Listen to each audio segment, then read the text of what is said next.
Well, a very good morning, everybody, and welcome back to Lord's Day 2 of this County Championship match in Division 2. And it's been an absolute belter here at Lord's on day 1. 14 wickets falling, Middlesex winning the toss and electing to field first, and a decision fully justified as well. 214 all out, Glamorgan, with 4 wickets for Ryan Higgins on his return in a Middlesex shirt. Brilliant display from Higgins. Brilliant display of bowling from the top as well. 2 early on for Mercer, 2 early on for Roland Jones, and 48 for 4. It was big trouble for Glamorgan, but 214 all out. Let's have a look back on those highlights where Middlesex closed the day 4 down themselves. Mark Stoneman going nicely. Let's take a look back at day 1.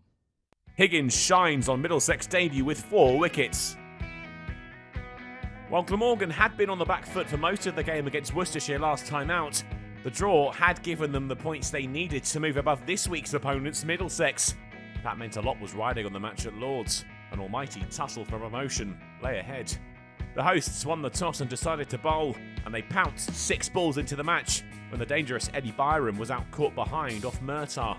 And Roland Jones dealt with the other opener, Captain David Lloyd, out-bowled for 5. A superb start from the hosts. Shubman Gill launched a counter-attack, firing back at Middlesex and quickly racing his way through the early stages of his innings, ably supported by Sam Northeast. They pushed the score on to 48, Gill with 22 of them, when the India international was bowled for Roland Jones' second of the morning. Another quick flurry of wickets, Murtagh with a second, Northeast caught behind for 17. It was almost 5. Carlson's edge just dropped short of Simpson and the slips, with the score up to 54. A let-off, but only temporarily. Billy Root would fall to leave Glamorgan 5 down and still short of 3 figures. Carlson and Cook pushed Glamorgan onto 100 runs in the overs before the break, but despite the improvement to the total, Middlesex headed into lunch the happier, the visitors in a bit of trouble at 108 for 5. They'd added some stability and the partnership was worth 50 shortly after lunch, but they would be separated. Carlson caught behind, another for Murtagh, Glamorgan's 6 down now. Harris joined Cook, and the duo defiantly pushed back at Middlesex. The score beyond 150 thanks to them. With 3 off Higgins, Cook went to his 50 from 80 balls. A battling effort with his side under pressure. He'd lose his partner though, Harris Higgins' first wicket in Middlesex whites following his move from Gloucestershire. And it wasn't long before Middlesex had their visitors 8 down. Vander's delivery wide, but dragged on by Cook when it probably should have been put away. They were down to their final 2 wickets, but Ajaz Patel was a determined and obstinate obstacle. The New Zealand international dug in with Van der Hookten. The pair pushed the score to something a bit more respectable. 200 up, an improvement for Glamorgan. Just when it looked like they might cause Middlesex some real concerns, Patel fell, wafting at a wide one and nicking off for 36.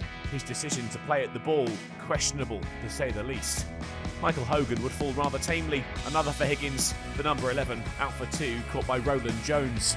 Glamorgan were all out for 214, and the former Gloucestershire all-rounder had enjoyed a debut to remember, finishing with figures of 459. Cook had battled hard for his 52, but Glamorgan had left a few out there. They could have done with a couple more innings like the former captains. Sam Robson and Mark Stoneman got Middlesex off to a steady start, up to 36 when they lost their first wicket. Robson caught by Gill off Hogan. Middlesex recovered, Eskenazi now alongside Stoneman, and the partnership rock solid. It was the new bat that moved them on to 50 off 12 overs, and he didn't look back. The second wicket duo marched on, bringing up the 50 partnership when he stroked Patel through the covers for 4. He'd fall for 31, caught off the bowling of former Middlesex man James Harris, who tore through his former side. Malan out for a 10-ball duck, bowled by Harris. And Holden soon followed, out first ball. Harris on a hat-trick. That was denied. Stoneman remained and doggedly refused to go anywhere, responding to Harris by hitting him for 15 runs in and over to move the Middlesex opener to 50 off 76 balls. He pumped the bowler for 6 after going to the half-ton. 100 runs on the board now. He was a thorn in Glamorgan's side, and Simpson proved to be a resilient partner. The duo stuck together all the way through to the close of play, with the score 132 for 4. Middlesex now only 82 behind. It had been a good day for the hosts. The first round of the tussle for the second promotion place had gone to Middlesex, but Glamorgan will look to spring out of their corner on day 2 with renewed vigour, a counterpunch necessary if they're to cling on to second place in Division 2 come Thursday.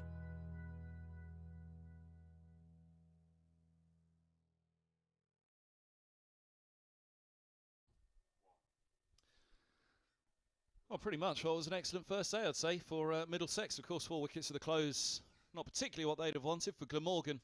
It really brought them back into it with James Harris taking 3 for 47. That switch to the nursery end working well for him.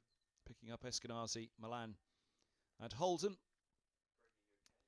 John Simpson surviving a hat-trick ball. And there he is, walking out alongside Mark Stoneman, who has 72 to his name. Another brilliant knock from Stoneman. He's looked pretty assured out there. Hogan's tested that outside edge. We could fully expect that. The big question now will be, it's 37th over, but it's 10:30. It's September. Fancy the movement out there. There's cloud cover consistently all over Lords this morning.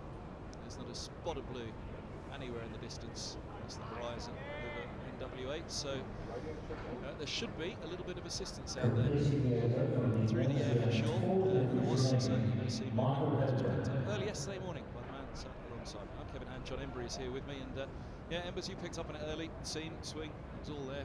A little bit of bounce for Mercer as well. Yeah, absolutely. I don't think that changed today either, especially early in the morning. Moisture in the air. I think there's some showers forecast during the day, and that will have an adverse effect on the pitch as the match goes on. And you would expect this pitch to get better towards the end. But if this sort of air stays as it is, it's going to keep the wicket fairly fresh and keep the bowlers interested all the time. So hard work for the batsmen. And it was a shame that Middlesex lost those 3 late wickets last night. Miss Hogan. Very strong position. Short swan first up.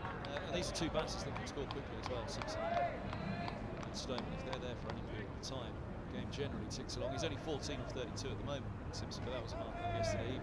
I think the key is Middlesex have got a couple of good strikers to come in. Holman, you've got Tony Jones, with good strikers. I think where they come in the batting order, sort of 7 and 8, it's an important role to. You can balance and study the game, look to see what position they're in, and then you can sort of judge whether.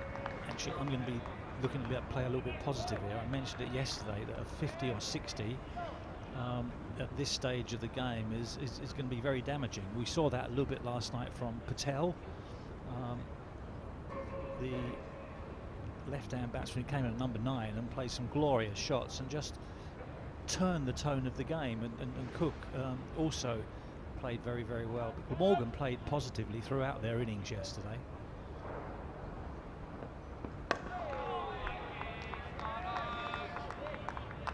Yeah, they did. They went from the off, didn't they? With Gill, there was a lot of talk about that, how he went about his innings, and you know, what would the score have been at lunch without him? But equally, would it have opened a door for Middlesex, as perhaps it did? So there's plenty of debate on that one. But it's obviously something that Glamorgan may have discussed in the morning. If the pitch is going to do something, we've got to look to be positive, play positive, try and take the initiative away from the bowlers. It didn't work, unfortunately. Middlesex dominated the early session. First run of the second day. Simpson moves to 15. And looked a little bit of a continuation of the recently finished 100. And it carried on going as well a little bit later in the innings. But as I said, Cook and Patel played very, very well at the back end of the Glamorgan innings to get them up to 214. Otherwise, they would have been in real trouble. I thought that Middlesex really needed to bowl Glamorgan out yesterday for 150. And Glamorgan, in my opinion, got that extra 60 runs, which could have a lasting effect on this game. Yeah, it puts a little bit of pressure on this this morning's session for Middlesex, doesn't it? That a couple of quick wickets on that board now, and all of a sudden they won't want to concede a deficit.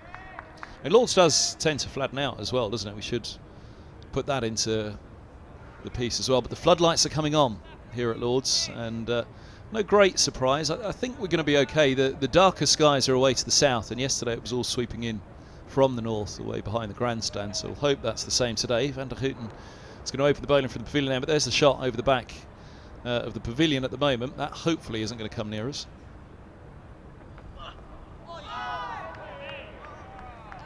Quite a bit of movement there from Van der Houten coming around the wicket into the left-hander and getting that ball to seam away and down the slope.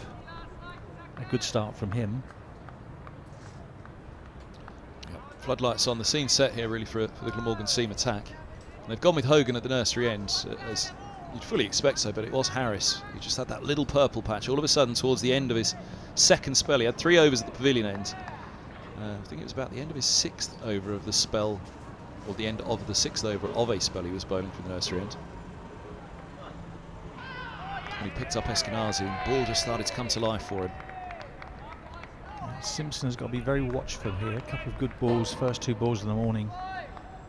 And, sorry, not the first 2 balls, the 2 balls of the second over have moved quite prodigiously. So the batsmen have got to be very watchful. Happy with just 2 slips, Embers? Yeah, Tempted a third at the moment? Yeah, I mean, I think at times Middlesex may have overdid it yesterday a little bit in having 4 or 5 slips. I think they thought everything was going their way. You know, when you consider that probably 90% of the catches that are taken in the slips go to first and second slip, you know, there is a case for not attacking, having perhaps one more player in the ring, or perhaps one more a third man, for instance, just to stop those 4s. And the 4s did flow in the afternoon, and you just felt that Middlesex just needed to defend a little bit more in the field, not necessarily in terms of their bowling. They could still attack, but I just think Middlesex missed a trick and perhaps conceded 20 odd runs in over attacking for too long. I do wonder at the moment though, that cover who's wandering across on the nicely cut strip to the left as the picture shows, is it worth just offering Simpson this morning that cover? I mean, the ball's got Simpson as powerful as he hits it as well, unless it's straight at the fielder, he's not stopping it. There's a short boundary there. Do you put him into third and just say to Simpson, well, go on then if you fancy a little? I'd leave him there and stop Simpson playing a more aggressive shot. I think the ball's doing enough. As you said, I mean, if it goes either side of him, it's going to be 4. But you know, it was a long half volley. It wasn't the best ball he's bowled this morning.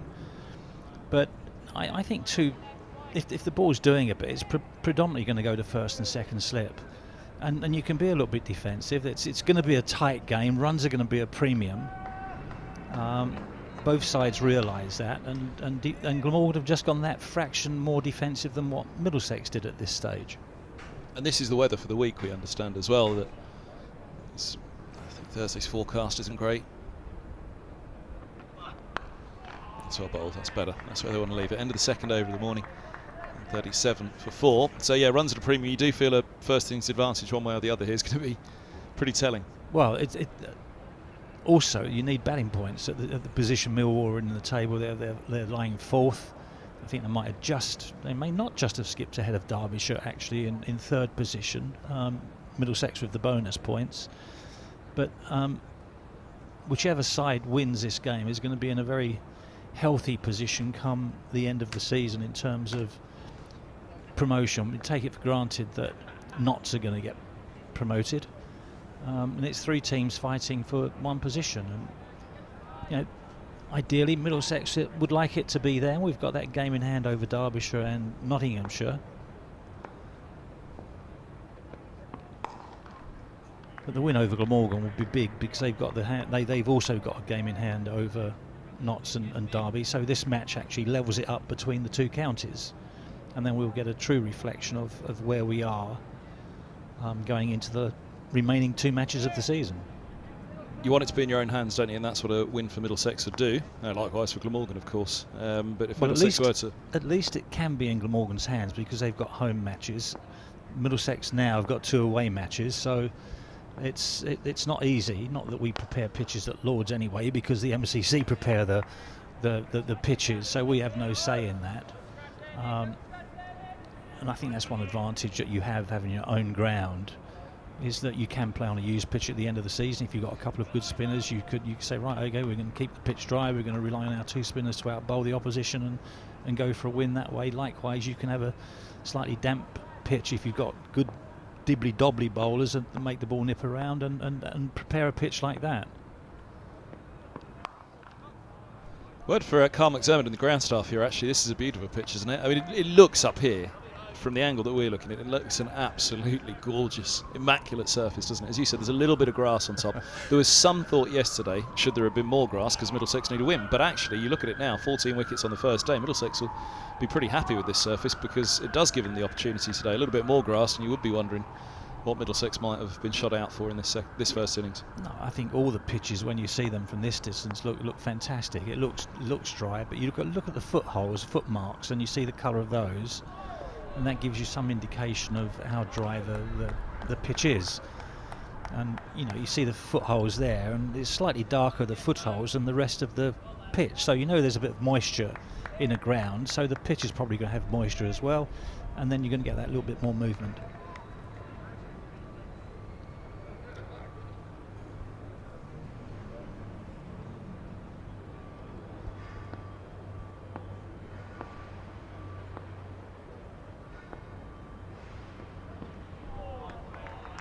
You said they all look immaculate from this distance. I can think of a few. So I was racking my brain there to think we were recently. Said to the players. You're probably thinking back to Somerset a few years ago. I didn't say that. But I haven't got a problem with that, you see. If Somerset have got 2 spinners, last game of the season, Middlesex need to win the game. I haven't got a problem with the home side preparing a wicket that spins. I really haven't. It's no use Middlesex complaining about it, which we did, or moan about it. I haven't got a problem with a county side preparing pitches. They never got reported, so what is the point? End of the over, 139 for 4. Well, I remember walking away from that game feeling, if it was to be the great spinning wicket of the West, I think I described it as great. That'll actually be fantastic for the game in this country, that you do have those kind of differences. If you were to say, well, actually, there's a pretty good turner down in Taunton, when you go down there, it's going to be great practice for the batters. No, absolutely, totally different for them, because they wouldn't have experienced that, a lot of the players before, conditions like that. But that's what you've got to practice for. It did feel in that match though as they pushed it right to the limit. That was the issue. It just felt you're right on the margin of. I haven't gone too far. I haven't got a problem. When I was coach of Northamptonshire, we played, I think it was Sussex at Northampton, and we had to change the pitch before the game. We did that, and it had to go onto a used pitch.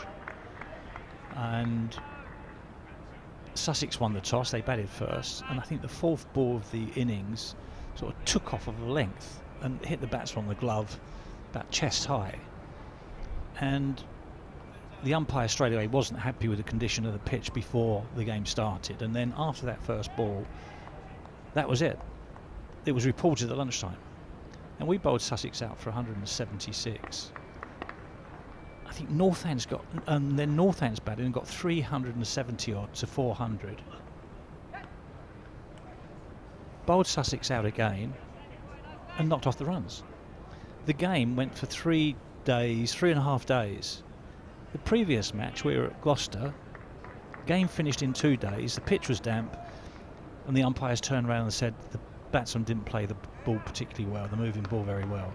Nothing was mentioned about the pitch being damp. Finished in 2 days, ours finished in 3.5, and we got docked 24 points. Absolutely scandalous.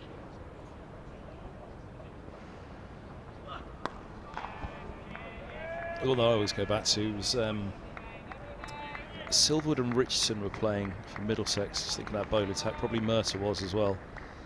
They'd been down at Taunton the round previous, or a couple of rounds previous, and it was something along the lines of 650 for 3 declared, played 900 and something. Langer got a triple ton, 900 and something for 5 declared. Middlesex were 600 and something for nothing in the terrible game of cricket. And I was on my own all 4 days doing that commentary.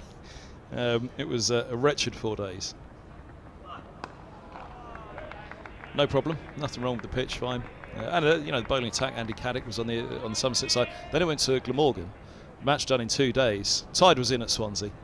Ball was swinging around corners. I mean, Mercer, Silverwood, Richardson, and similarly, Glamorgan would have had a fair old attack themselves at that stage, especially for Swansea. Game was done in 2 days, and Glamorgan had docked points. And he thought, well, which was the better game to watch? Yeah, absolutely, absolutely.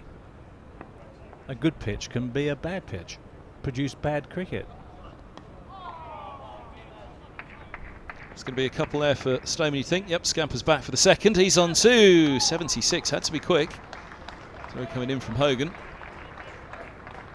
50 partnership as well between these two. Simpson 20 of them, Stoneman 29. An hour together, 63 minutes and 90 deliveries. Very crucial partnership just to steady things from the fall of Holden when 2 fell in 2 and Middlesex were 92 for 4.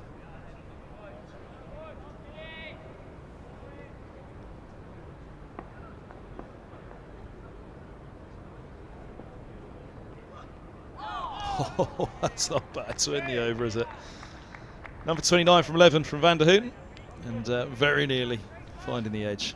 Well, that's what I say about when you play on pitches like this. You don't have to over-attack. You don't have to bowl bounces. You don't have to get Yorkers. You just need to bowl line and length and wait for the pitch to do it for you.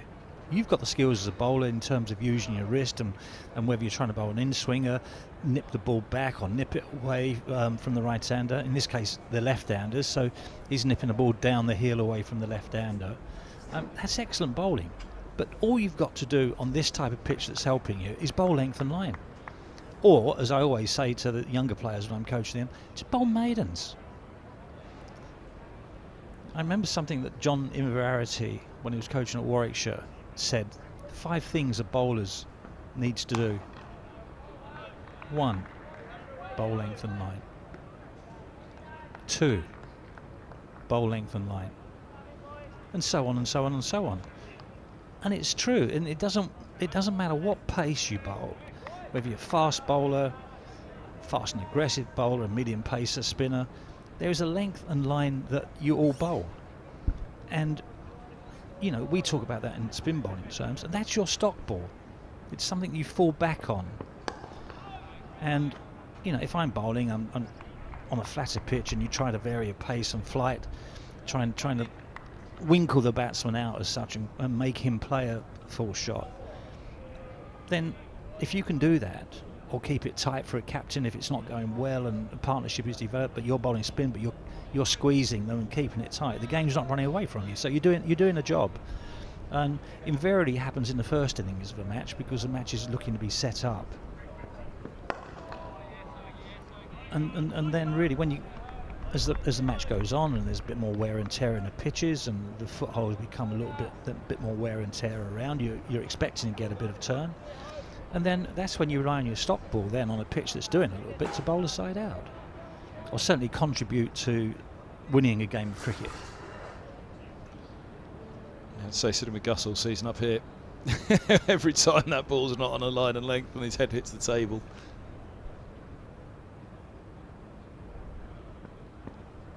He's far more critical now. He's not the MD of cricket anymore. Well, I mean, it's not rocket science. Well, exactly. Yeah, that's it, and that's his point as well. Himself sitting up here doing that as well. That's a good old pro for you. Simple as that. Keep it simple.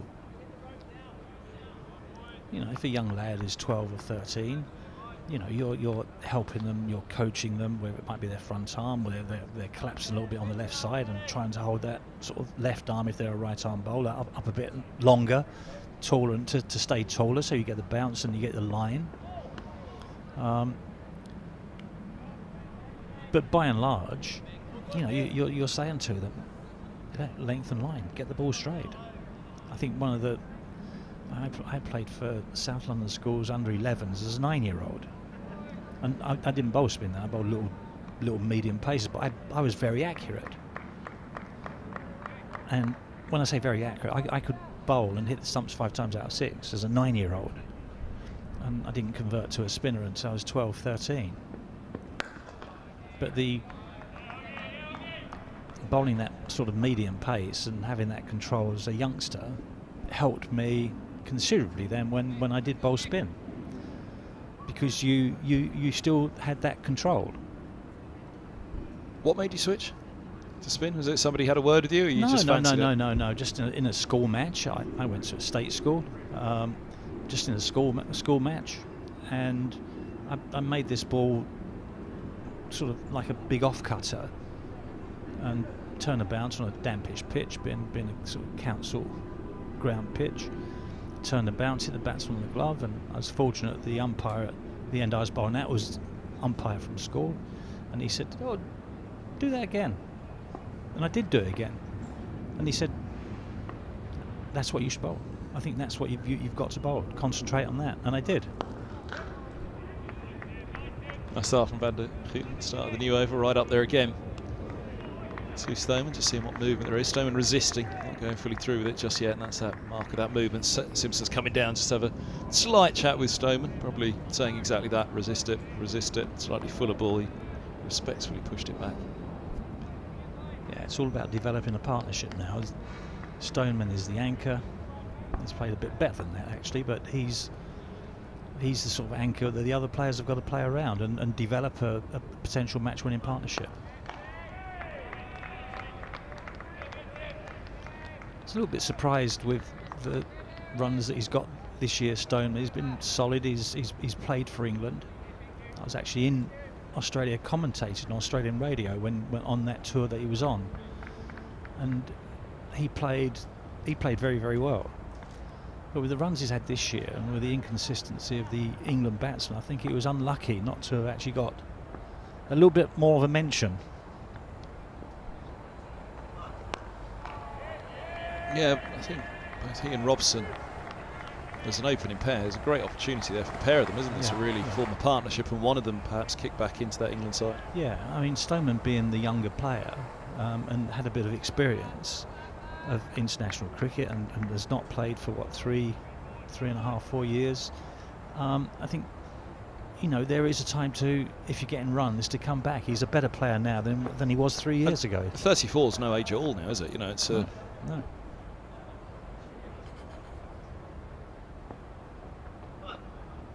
Oh, now there is the shot that he does go for, Stoneman. He's always drawn into it. If the length is short, he'll go after it. Yeah, the bowler made sure there that he got the ball high, but again he was pulling from well outside off stump and really not having a huge amount of control. If he'd made contact with the ball, he could very well have sort of pulled that or hooked that towards mid-on. Yeah, it's been very much a standard mode of dismissal for him this year. Big run scoring area for him, pulling from outside off. Van der Houten over the wicket.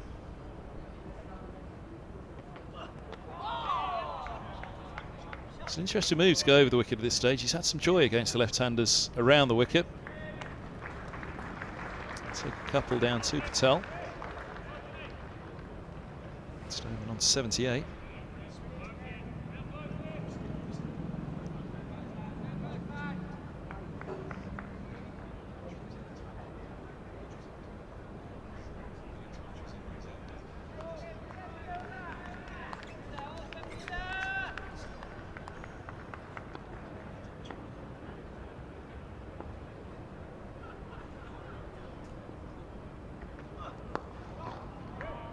It's nicely bowled, but again, it just feels at the moment as though the danger, I think I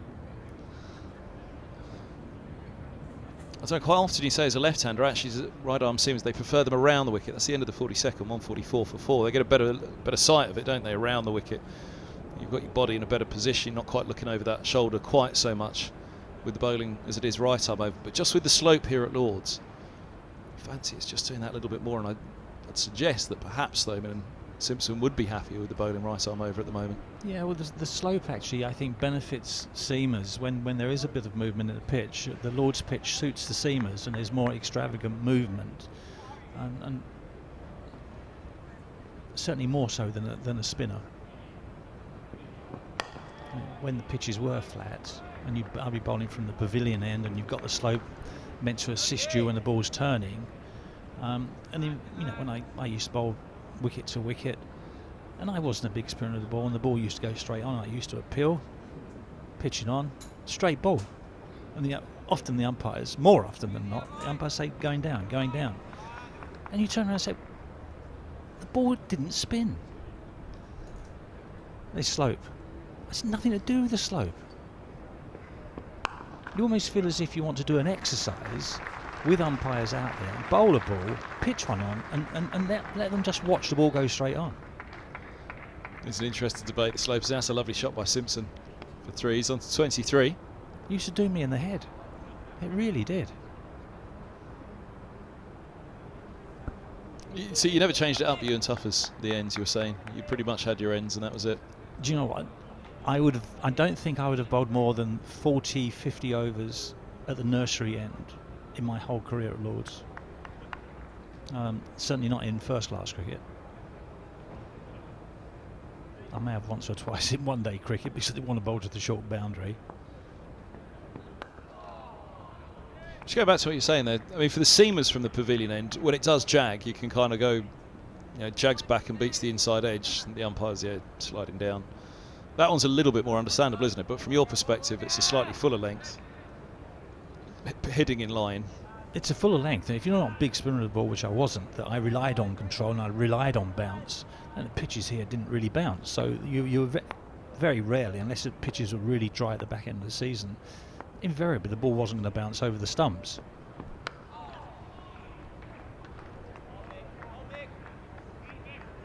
Anyway, enough about me. Let's talk about this game here. 148 for 4. Now it's a solid enough start the first 25 minutes, isn't it?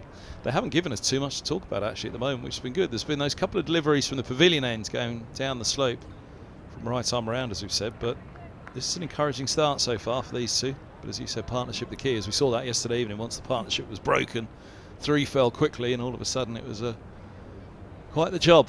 Yeah, it's a pitch that you're never in on. There's always a ball that has got the potential to get you out. Oh, and there's the edge. It's short of second.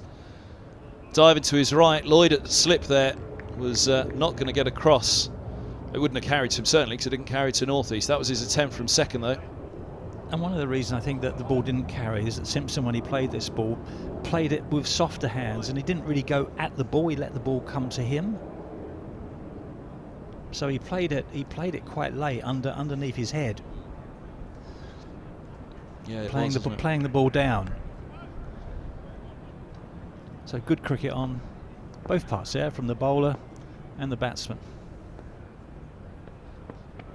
Oh, now let's just jack back a little. Simpson with the bottom edge. There was something that seemed to fly away behind him there. I thought it was a bail for a moment. That was a good bit of cricket, this.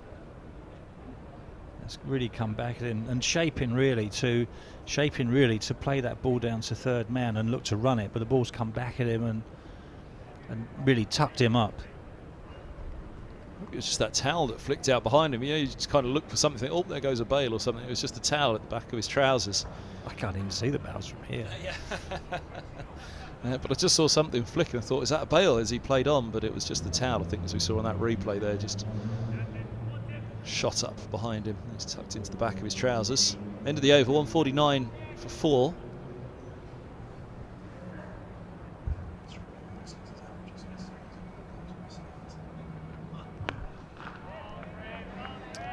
Right on the spot again. Simpson solidly behind it. Again, I just get the feeling, not wanting to labour the point, but I mean, he'll nick the next one now through to slip, won't he? But I just get the feeling he's more in the game around the wicket at the moment, Van der Hoek, and it seemed as though Simpson played that with a lot of time. I think it's good on the bowler's part to actually come over and round it and mix it up a little bit. I think bowlers nowadays, the modern thing is to come around the wicket to a left-hander and look to bowl the ball into the batsman and look to shape it away, whether it swings away or whether you get that little bit of seam movement away from the left-hander. It's a little too straight, turn for the single. 150 up for Middlesex, 150 for 4. Again, that'll feel considerably better in the position they found themselves in when two fell in consecutive balls, indeed 3 in quick succession last night. And just going back to bowling over and around the wicket, Stuart Broad in particular had one over David Warner, and David Warner actually struggled. And I think when bowlers go around the wicket, they tend to bowl a slightly fuller length to get the batsman playing the line of the ball, and if there's a little bit of movement, you try and get batsmen to keep their shape and just hold their line, as opposed to go with the ball. Those players that go with the ball are the ones that generally nick the ball. But no, I'm not against staying around the wicket, but it just seems too everyone does it now. Just well, the norm. That is one thing. Yeah, that is one thing. For me, I'm not usually one for around the wicket, but it just feels today as though, as I say, he's going to nick off the next one now, isn't he? I've talked Simpson out. That it just seems Van der Hoeven's carrying more threat around. I'm talking him in. No, I'm generally one that, because again, you know, I grew up watching the game, listening to commentators like yourself and players talking about the game like yourself, and you know, left-handers, right arm over the wicket, you're just slightly looking that little bit more over your right shoulder, aren't you, when the bowling's right arm over, and it creates an angle. And even, you know, at club level, I always loved bowling to left-handers, right arm over the wicket. I always felt in the game, as soon as there's a left-hander, I was like, come on, Skip, throws the ball. Well, there is a tendency when you're doing that and looking to get the ball go away from the left hand that you're going to bowl the ball outside the line, starts outside the line of off stump, and it's going to go away towards the slips. Whereas if you bowl over the wicket, the tendency is to bowl on the line of the stumps and go down the slope, and if it doesn't, you can get tucked away on the leg side. And if you over adjust and you try and go a little bit wider and look to pitch a little bit more off stump, then you find that batsman watch ball, let it go, and misses stumps by about 1.5 foot and goes through to the wicket keeper. That's the beauty of the game, though. I think there's always more than one way to work something out and make it work for you. Oh, there's that ball. That's the one. End of the over. Good end to the over. 152 for 4. Yeah, so he's gone over the wicket, and all of a sudden he's gone back around the wicket and bowled an absolute perler again into the left-hander, and then got that movement away. Yeah, it's just mixing it up, and it's good bowling on Van Houten's part. So Stephen Finn was one of the ones here that he used to love coming around the wicket to a left-hander, and I remember it from a very young age, thinking, not really giving it a chance right arm over yet. He's forever going around, but I kind of get it a little bit more now here at Lords because of what I've just been saying. From my perspective, I do feel around the wickets, the left-hander from the pavilion ends just got that little bit more chance. There's a lot more in the game, because again, right arm over, Angus Fraser's talked about this a lot with me, that right arm over at the pavilion end to a left-hander, LBW comes out of it quite a lot as well, doesn't it, because of the pavilion end. But here's James Harris, 3 for yesterday. He's returned to Lords, and it was the switch to the pavilion, from the pavilion end to the nursery, and that brought those 3 wickets for him. Yeah, he's more of a sort of skiddy bowler, quite sharp. His bouncer's quite sharp and skids at you, but he's someone that bowls a fuller length, and he does get hit. If he slightly over pitches, he does get hit, but he is in the game by getting batsmen sort of playing at him and playing at the ball rather than letting the ball come to you. Doesn't always get his line right, and he does get picked off. But when the conditions are right and he's bowling well, he's a very good bowler. He's messed around a lot. He has been messed around a lot with his action. I know we've had this conversation more so with England when he's gone up to Loughborough. Yeah, exactly. I think there used to be a lot of talk about players going up there, and back in the day, sort of 15, 20 years ago, and Yaseema's going up to Loughborough, and they were doing this, they were doing that, and invariably they came back and joined you. And Stephen Finn was one of them when he was on the academy and just sort of breaking into the side, that would go up to Loughborough. They'd work with him up at Loughborough, and then when he came back, we had to get him back to where he was beforehand. I remember Richard Johnson after the that tour, what was it, the unselectable tour, when Ashley Giles came up with that unfortunate comment. That's a nice line length. That's where Harris is going to want to try and operate, there or thereabouts. Fraction full, because Simpson's happily forward, but it's just about there that Harris will look to leave it. Yeah, I remember it was a match at Merchant Taylor's School, I think, and Finn had that trouble with England, and he came back, and Johnson just got hold of him and said, right, England Lions tour against Bangladesh, here is the perfect ball. You cannot bowl a better ball than that. That's what you bowled then. This is what you need to go back to. This is what you need to do. And Finn went back to that, and then did start to find some form again for Middlesex. Got himself back in the England side. Yeah, I just felt that Stephen in the last few years, and you know, I haven't got an involvement with the club anymore, apart from doing a little bit of an ambassadorial role with them. And you don't want to interfere as a former coach. You don't want to really interfere with the current coaches, what they're doing with the players. But I just felt that Stephen was someone that had a high action and would follow through, and his arm would come straight down just outside of his left knee. I just felt in the last few years he was bowling across his body a little bit more, and almost as though he was slinging the ball. Oh, that's lovely from Harris. Again, that's where he wants it. That's that slightly shorter length.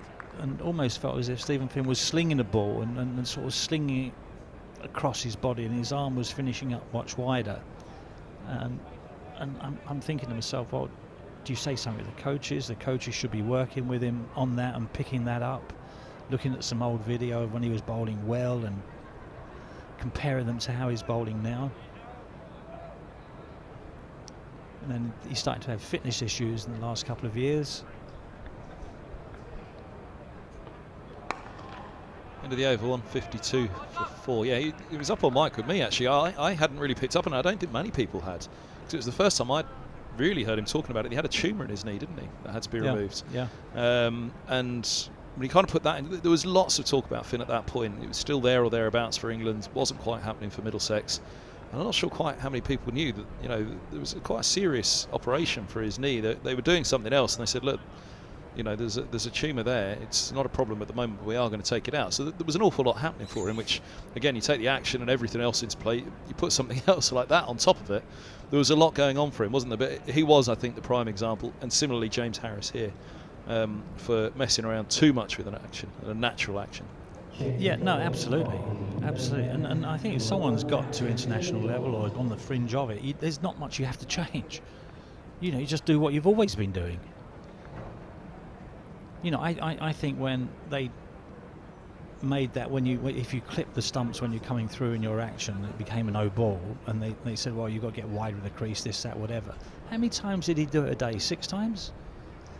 You know, and he was top of his form then as well when this happened. You know, if I was the England captain, I'd have just turned around and said, carry on. All right, it's going to cost us 6 runs at the end of the day. It might cost us a wicket along the way. But bowlers bowl no balls anyway and get wickets. So I would have said, look, don't worry about it. Just keep going. Just do what you're doing. Yeah, that was a big blow to him, wasn't it? Graham Smith it was who was who made a big thing of it, didn't he? Yeah. David Lloyd into the attack, replacing Van der Houten, and well, from the pavilion end as well. It'll be interesting to see. Hogan hasn't bowled from the pavilion end yet, has he? I think that might be a move that's worth a look. Only had, what, 35 minutes this morning, so it wasn't the longest of spells for Van der Houten and for Hogan. No, and I think it's, you know, a situation where the skipper wants to rotate the bowlers.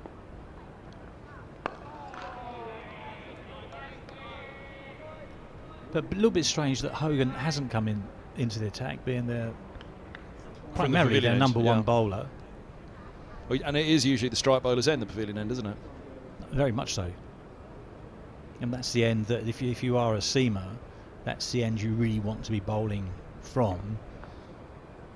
Because he bowled well last night. There were a few, as I say, to Stoneman early on particularly thought, oh, this is really going to be tough. And then this morning it hasn't quite carried the same threat from the nursery end for Hogan.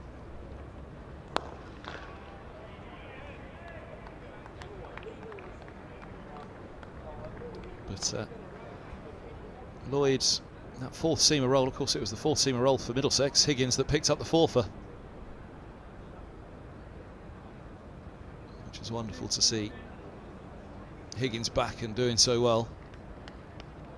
Really played a key role. He just offered something very different coming in as fourth seamer yesterday. So a little bit of pressure on here for Lloyd to back up the front three. That's a lovely shot. Up the slope it goes, so a fair old chase for mid-on, which just about keeps him interested, as it's always losing its legs, but it was lovely timing from Stoneman. He's on to 89. No, it's a very good shot. Yeah, good footwork. He just opened up, got that front foot out of the way to allow the bat to come through. A little bit of bottom hand in working that ball through wide of mid-on. We say it's a top hand game, rubbish. All the power comes from the bottom hand, especially shots where you're playing square of the wicket.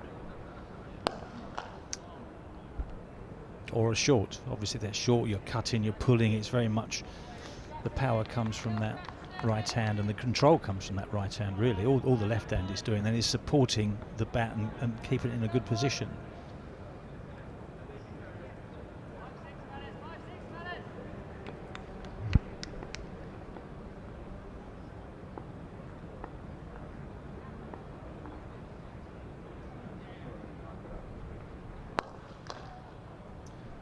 End of the over, Stoneman 85, Simpson live strike on 25, 156 for 4. In that ambassadorial role for Middlesex, how many days do you get to Lords, also Radley at Merchant Taylors as well? How many days of the home games do you get to each year now? Look, it varies. I do it mostly with the sponsors and the sort of Plum Club that we have, the club within a club, and you've got CX Club as well, and we've got Premier Members section.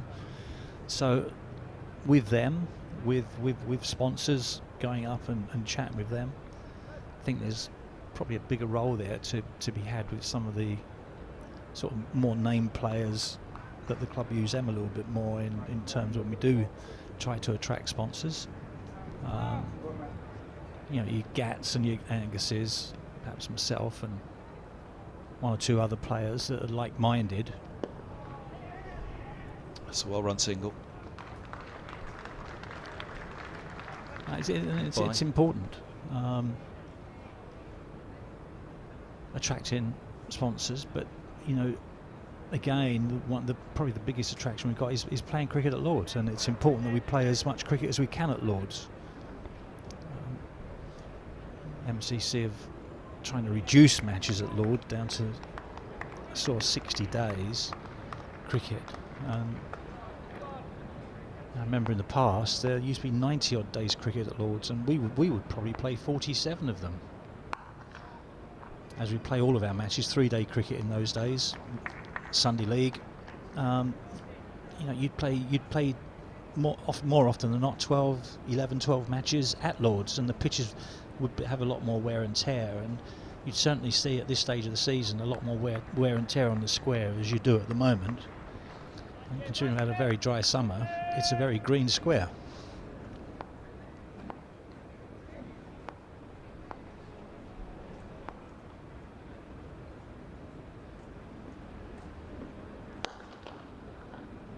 I mean, MCC argue that the square is overused.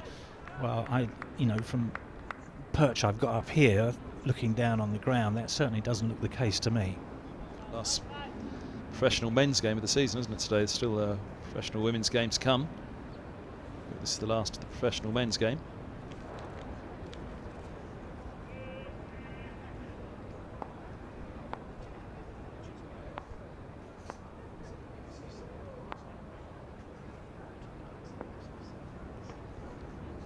Oh, that just finds a little bit of bounce, a little bit of pace, skids through a little bit better from Harris.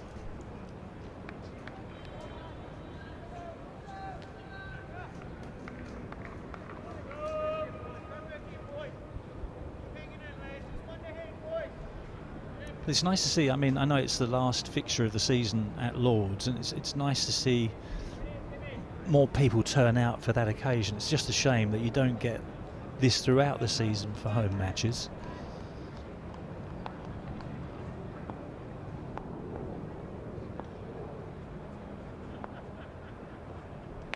I suppose the argument of that, Kevin, is that we don't have a lot of matches at Lords. We've played no one-day cricket at Lords this year, Middlesex. Apart from the odd 2020. Just the T20s, yeah. And then 5 championship matches. That's it. I think the rhythm doesn't help particularly either way. We still never know where a match is starting, do I think that's something the ECB needs to settle on for all the counties. I know one thing that was put forward by a former chief exec here, which I always thought was a very good argument on when to start games.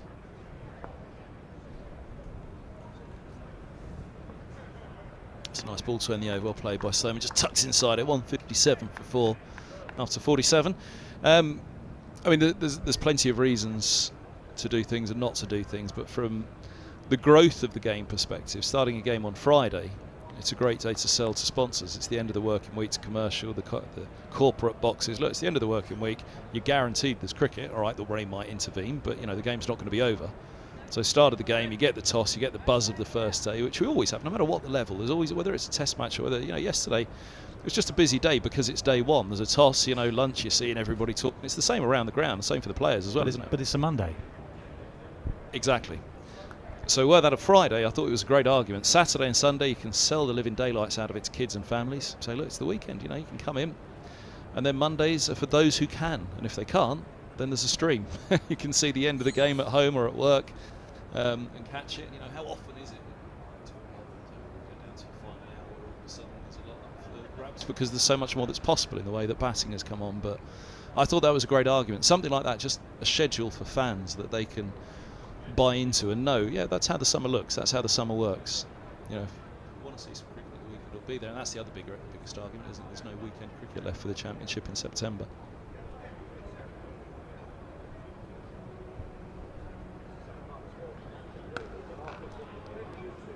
It's well run again. And I suppose a lot of Middlesex's membership revolves around Middlesex actually playing at Lord's as well.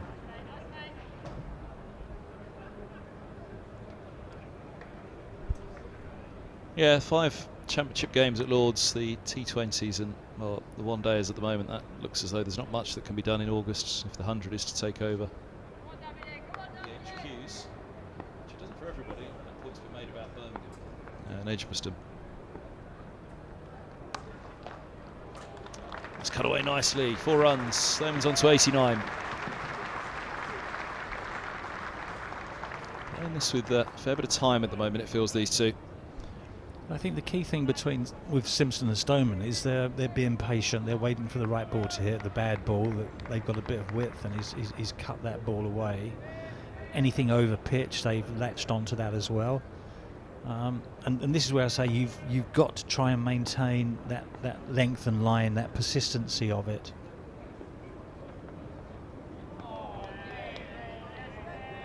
And just make them struggle. I mean, a batsman's job is to score runs.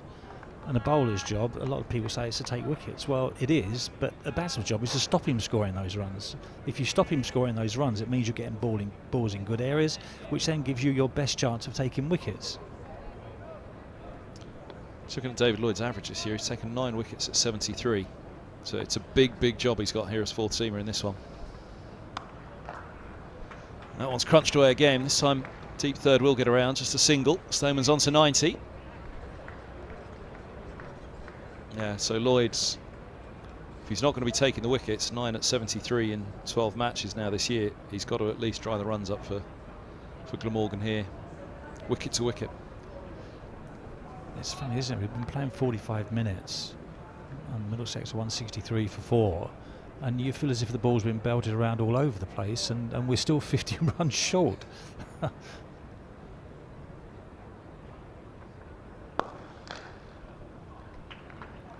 Nice shot for no run. Stoneman just had to be careful there. Oh, it's going to be overthrows. Hits the... Yeah, buzzers. Hits the stumps the non-striker's end. Absolutely right to go for it. There was a thought of a single there, scampered between mid-wicket and mid-on. Well, if they're not attempting a run, who gets those runs? Simpson. Yeah. Because he's played the shot. But it was Stoneman in danger. Yeah.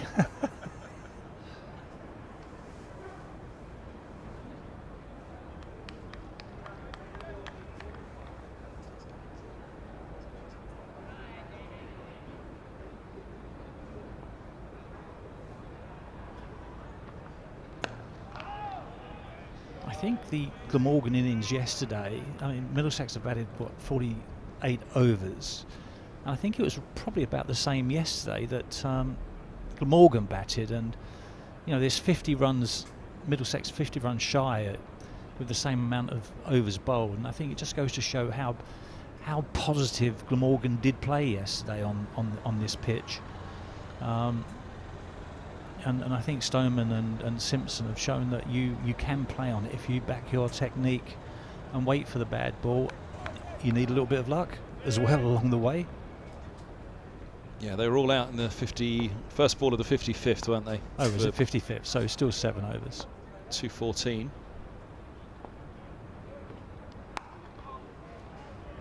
Well, it went in fits and patches. I was going to say that to you, actually. It was something I was going to come to earlier when we were talking, but we moved on. That the strike rates, actually, everybody bar Root was above 50, weren't they? You know, on a side that's been skittled, you talk about the digging, don't you?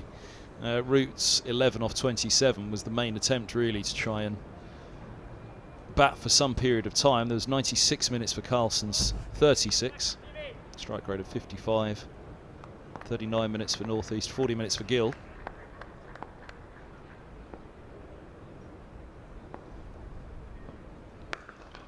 I think the defining innings was Patel, wasn't it? He got 36 off 27 balls with 7 fours.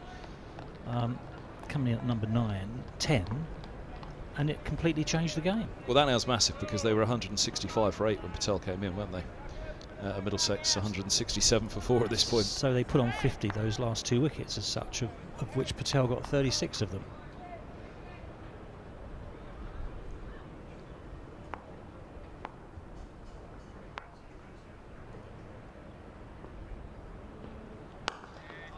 Well, it was a funny innings in the way. I mean, the bowlers were always in it, and that was slightly the frustration, certainly today was wearing on for Angus Fraser, that he felt there were a few too many runs being leaked, even before the Patel. I know, I agree. We mentioned that in terms of over-attacking. But it was 48 for 4. Then I think when it was 129 for 5 at that point, or even 165 for 6, you were kind of looking at it thinking, well, since 48 for 4, there's been a lot of runs, not many wickets. But so it was a fits and patches innings.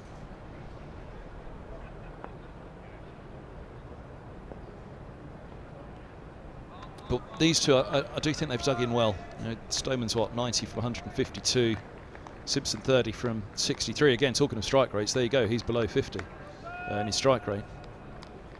Yeah, which is Stoneman's below 50. Sorry, Simpson 30 Simpson. from 63. Yeah. Stoneman, who naturally will score quickly. Only Stoneman's at 60 his strike rate, but.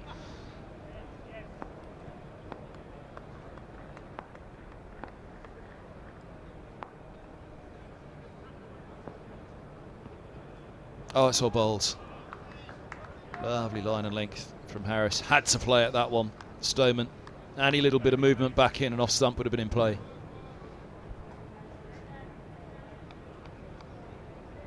And Simpson, he just played that line, didn't move the bat, and the ball's deviated a little bit too much, beat the bat.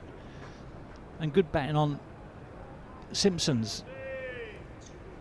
Sorry, Stoneman's, not Simpson, Stoneman's part in not following the ball, but it also shows the technique that he slightly gets open at the crease to the right arm over the wicket bowler.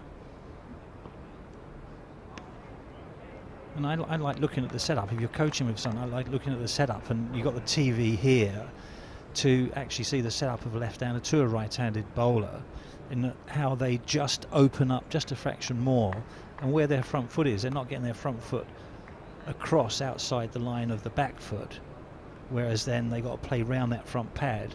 It's just open, it comes down the pitch open, which allows that bat to come straight through to meet the ball. There's that crowd you were talking about, a good crowd in again today, not quite as busy as yesterday. It was nearly full at one point. It really did pack them in the pavilion end at one point yesterday, where it was virtually capacity, it looked like. Of course, there were a few seats here and there, but really looked a very healthy crowd for the start of the final championship game of the season at Lord's.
167 for full. And again, they're just defying Glamorgan here, really, aren't they, time-wise? It goes back a little bit to what you were saying, Embers, about the bonus points here, which I think is a massive factor. Middlesex, they'll know a good morning this morning, then a day out there in the fields for Glamorgan. They could be a long way behind, one in terms of the match, but two in terms of the bonus points, which will be massive coming out of this game. And if the weather is to be a little bit iffy the next couple of days, then actually bonus points in this first innings with the bat are huge. And I just get the feeling that Simpson in particular, they've set up here to say, look, the runs have been there for them. They haven't had to go after the runs. But it really looks as though they've set up for the long game, which is a stark contrast to what we were saying about that Glamorgan innings.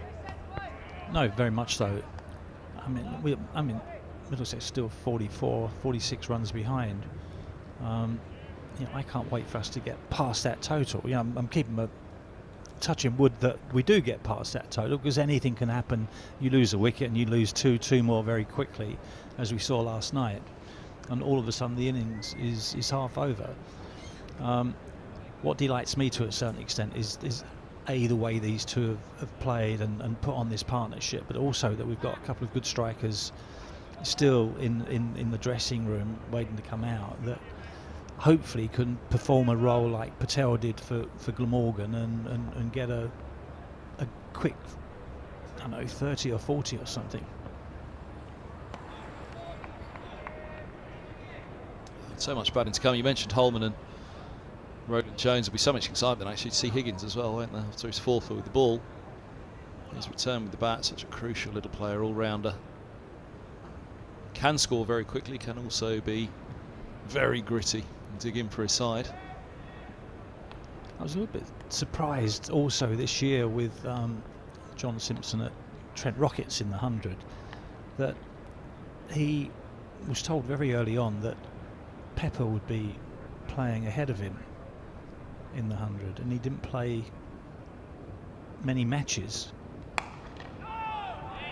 for the Trent Rockets, which surprised me, because a year earlier he came in as a wicketkeeper for England when England had all those COVID issues in the internationals against Pakistan, and John Simpson came in. England won that little mini series 3-0, and he batted and kept very well, and all of a sudden he's not in the frame. Very, very surprising.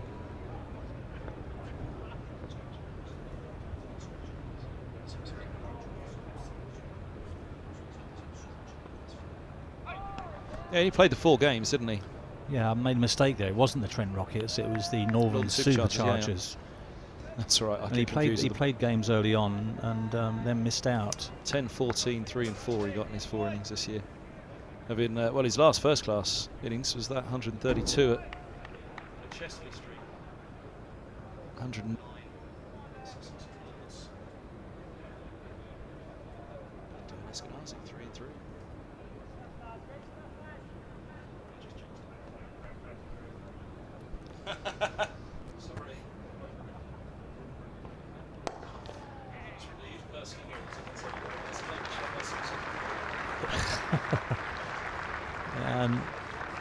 Harris just straying in length and line there, just balls foolish length just on leg stump just outside, and John Simpson's nice full face of the bat through wide mid on, excellent shot.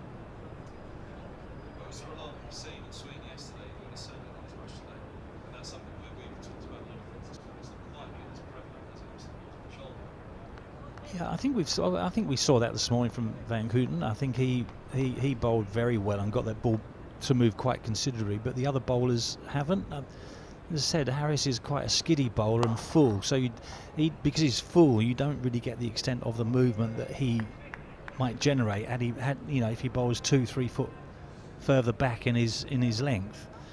And because he's got that sort of action where he is skiddy, the trajectory from where the ball is released and hitting the ground is very tiny. And I think it was always something that Simon Hughes used to say, that if you're 5'10", 5'11", and then you look down a pitch at a length, it looks much smaller. If you're 6'6", 6'7", and looking down from a height, the length that you're looking at looks a little bit bigger. which is quite interesting in terms of you trying to hit a smaller spot and the taller guy hitting a bigger spot. And I never looked at it like that. But when you like Harris, who bowls a skiddy fuller length, the ball is probably not going to deviate as much if you're taller and bowling slightly back of a length, and you're going to get the exaggeration of that movement. It's interesting when he came in 72, when he came, just a sort of cloud kit, which is a little bit darker over the back of the wall, which is where it's coming in from. But lighter over the back of the Allen to the left.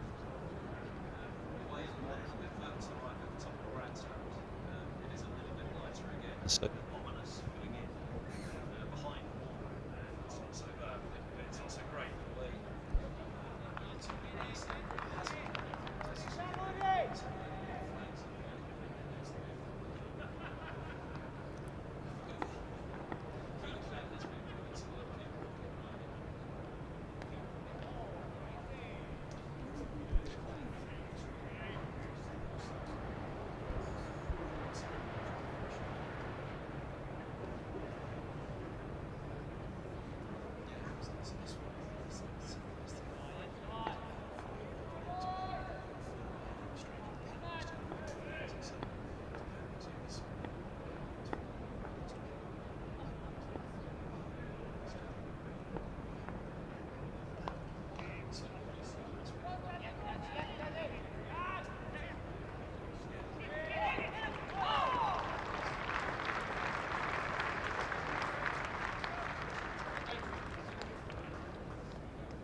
It's a tight spell now for Lloyd. He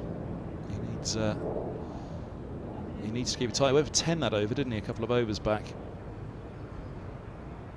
That control that Glamorgan desperately need him to bring has got to come in terms of his economy.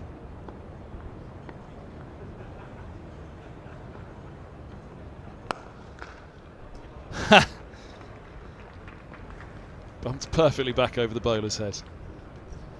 Yeah, but it bounced into the ground, didn't it? We think. We'll check now, otherwise maybe we should have been a bit more excited if it was chips. Yep, bumped.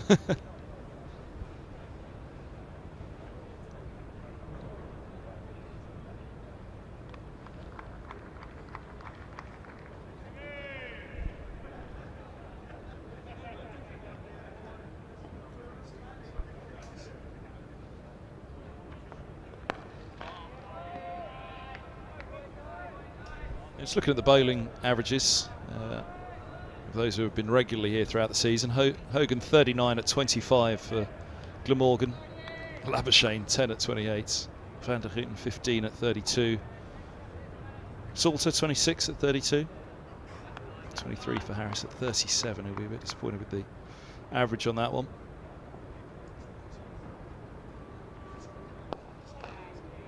Michael Neser at the top, 37.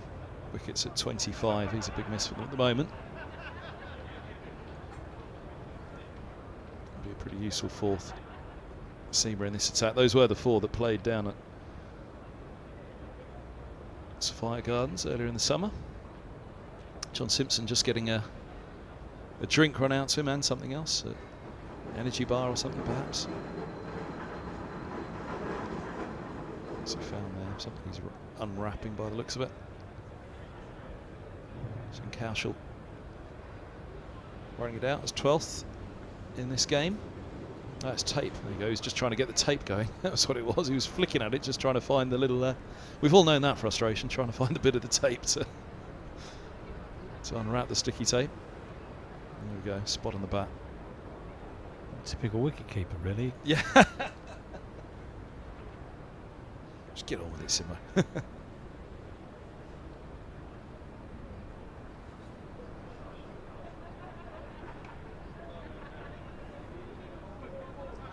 Making the most of it before the season's done at Lords. Still those trips, as we said, to Leicestershire and Worcestershire for Middlesex to come, but last sight of Lords for Middlesex this season. Who was the wicketkeeper when you started at Middlesex? John Murray. It was John Murray, yeah. Yeah, we had John Murray, and I think Nigel Ross did a fair bit of care. Well, Jeffrey Hopkins, actually, a Welshman. The brother of John Hopkins that opened the batting for Glamorgan, but we had Jeffrey Hopkins, was a second team wicketkeeper, and then Nigel Ross joined us from the MCC ground staff in that early 70s and then sort of took over the wicket keeping.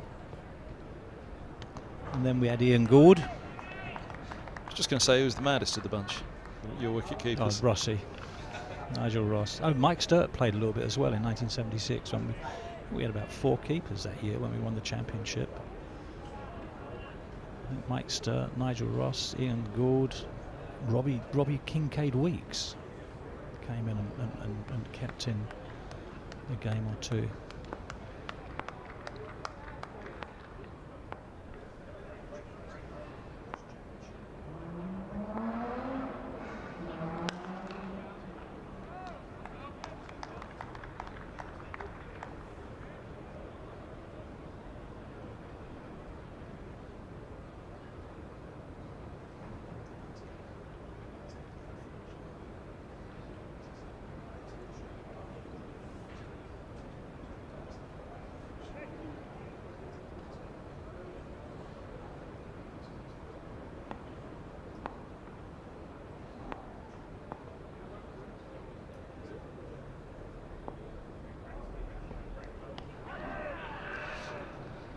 Short and hooked around the corner, completely mistimed by Stoneman.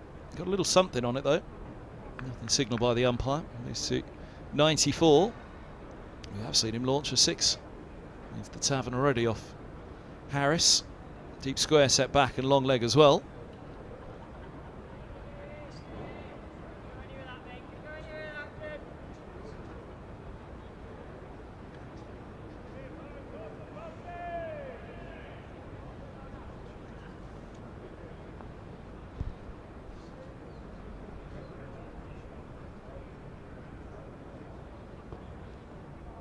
Come back from Harris to Simpson, angles it up the slope. And this is where we're saying Harris's length there. We were saying that he bowls a fuller length. That length was just a fraction shorter, say 2.5 feet shorter. But because it was that much shorter, it allowed the ball to have that little bit more movement that went across John Simpson there and went through to the wicketkeeper. And that's a much better length for him to bowl.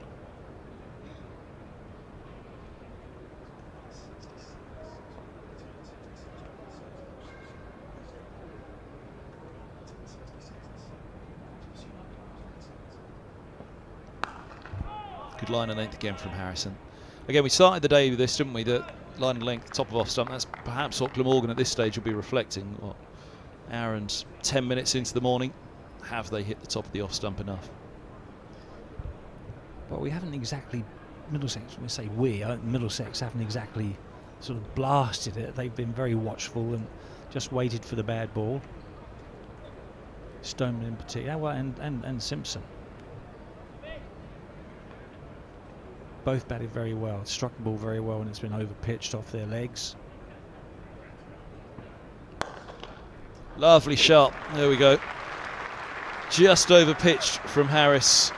Talks about the bottom hand embers. There are a few batters around them.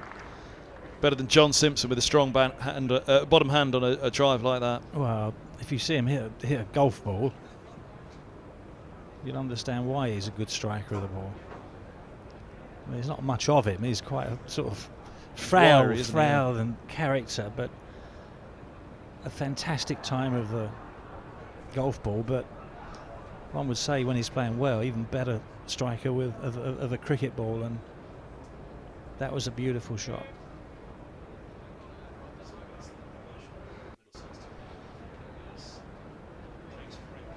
Change ball,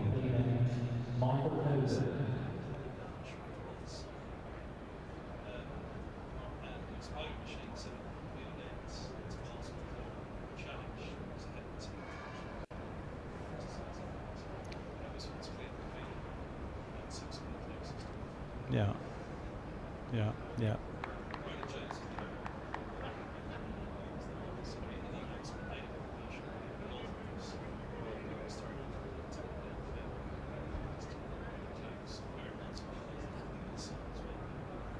Yeah, yeah.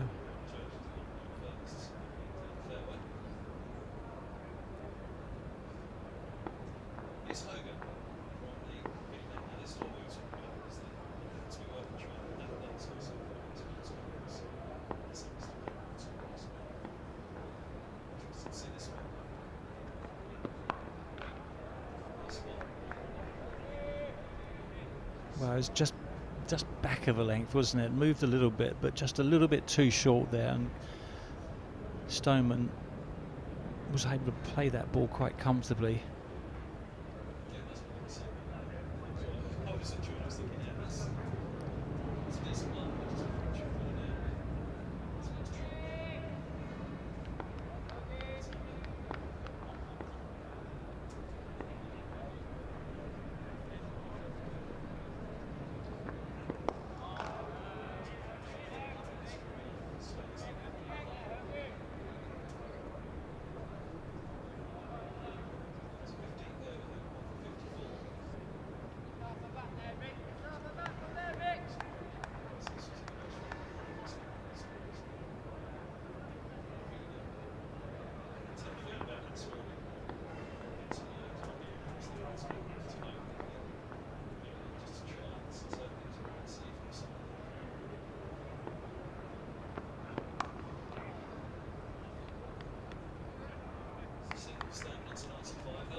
Yeah, I think Glamorgan need that breakthrough.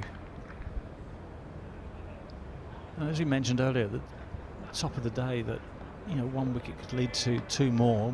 We saw that yesterday with Harris came on, got Eskenazi out, and then Holden and Milan very quickly after.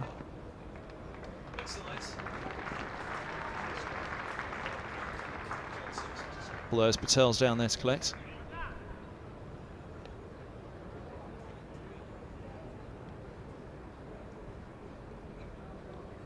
Yes, and John Simpson now has just crept over that 50% strike rate. 41 off 81. What an embers. And maths is standing up to not my favourite subject at school, I must admit. But I played a lot of darts when I was young. My father took me into the pub when I was young. I was 16, and I was playing in the dart team with my dad when I was 17. So and you had to learn to score, and actually sort of subtracting all the time when you're scoring actually helped me a treat. It really did. Me too. I used to play loads of darts as a kid. Yeah. Well, that's my excuse as a cricket commentator. Of course, it's addition that's the problem. Subtraction's fine.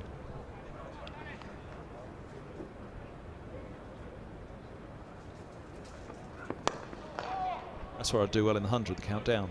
Yeah.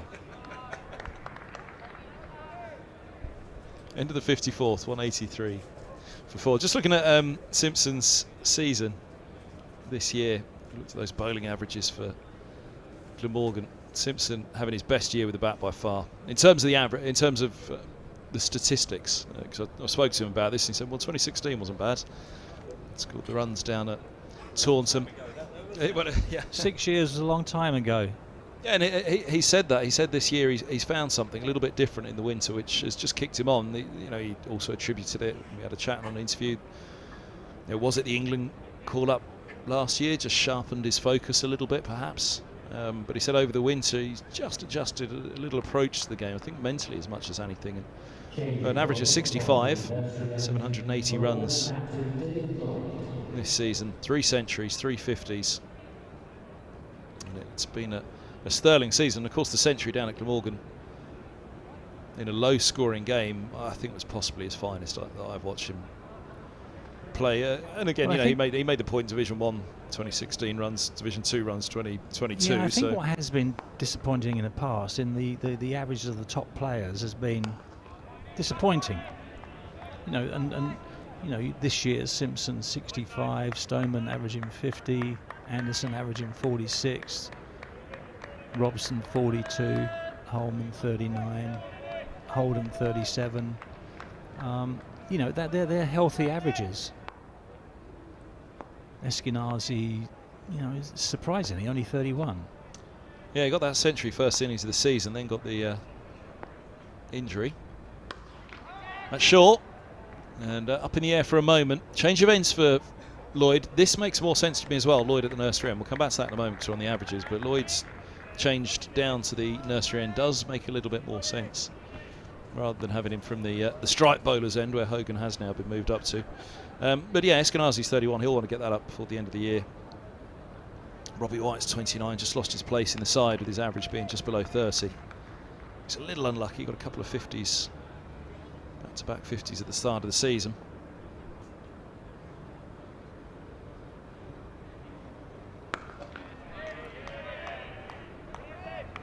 Milan averaging 32, went well in the list A as well. He's only had the 3 innings piece, Milan. 50 to his name.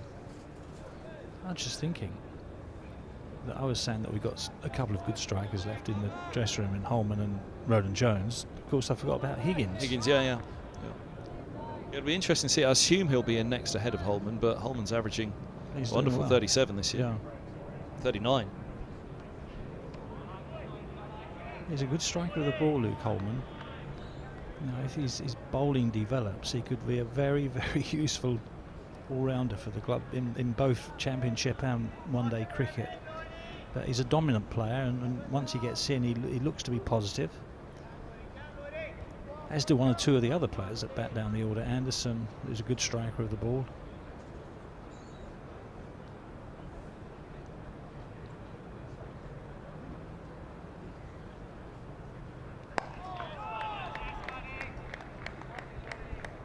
Higgins got a first-class average of 31 with the bat.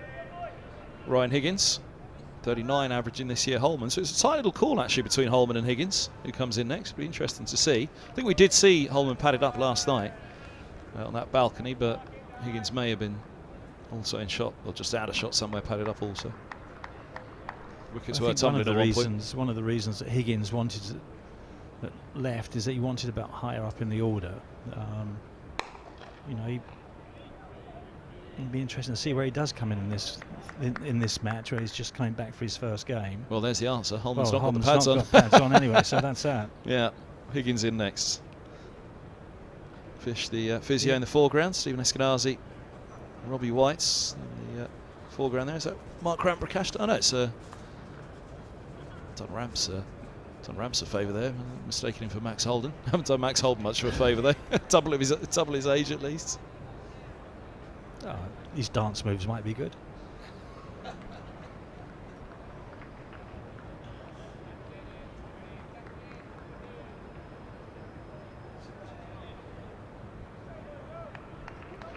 The umpires just had a chat there about the light. They had a chat about something. What have we got? 40 minutes until lunch. It wouldn't want to get much darker from here, let's put it that way, but the natural light still feels... You can see actually there, Hogan's not particularly any shadows cast. Well, if you look on the pitch with the mat on, you could just see a bit more of a reflection and shadow from the lights, and I think that's what the umpires go for. Once they get 4 shadows from the 4 lights that we have on the ground, that plays a part then of saying, right, okay, it's a little bit too dark. Funnily enough, I don't think either side would want to come off at the moment, because if it is starting to get a little bit dark, then Glamorgan will think, well, here's a chance. Equally, Stoneman and Simpson are well. Well, I think Glamorgan would want to come off actually, because they're still sitting healthy, and yeah, absolutely, they haven't taken a wicket this morning. They're sitting healthily above Middlesex in the county championship, and yeah, it benefits Glamorgan more if they get through this match and draw it. I mean, they may even win it yet, but you know, Middlesex are in a good position. They haven't gone past Glamorgan's total, so there's still a lot to play for. Well, it used to be offered to the batters, didn't it? But no more. Certainly the batters, you know, fancy. The light doesn't feel that bad that they'd be thinking, actually, do you know what, let's go and have an early lunch. But I think it should be down to the umpires, actually, because, you know, the batsman will stay. Oh, normally they'd come off if they got no advantage, but if they got an advantage, they stay on, which is, it's not right.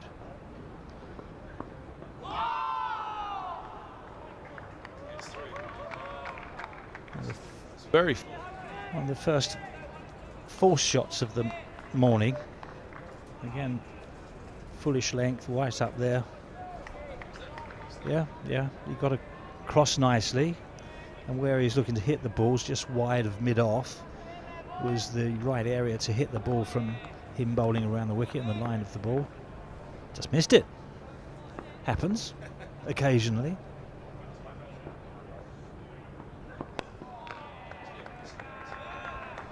I probably missed more than I hit.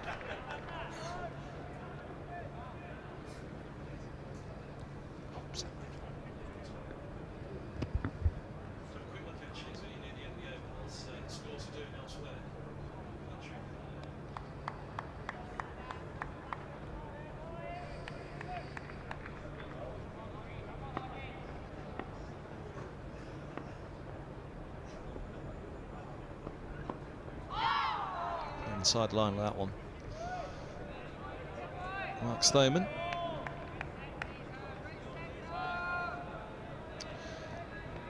And Northamptonshire have cracked on to 328 for 8 against Surrey at Wantage Road. Keogh's got a ton.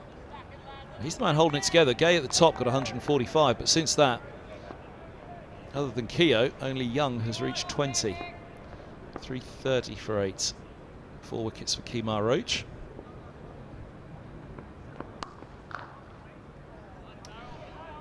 Somerset all out for 219. Warwickshire are 17 for 2 in reply. Yates and Davies gone earlier to Davey and Gregory.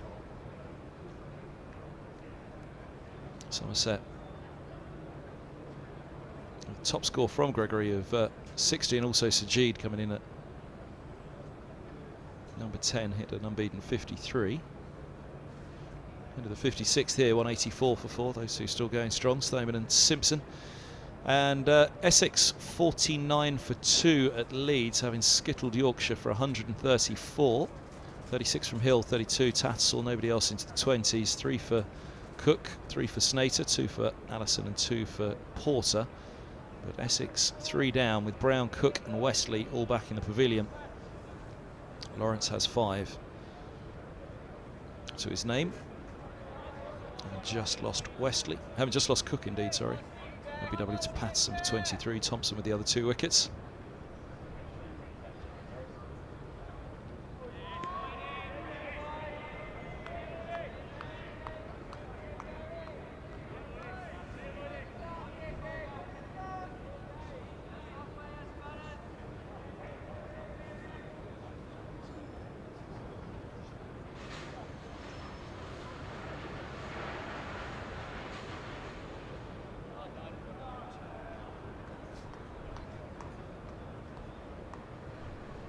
Now, what's delayed things here? Are we off?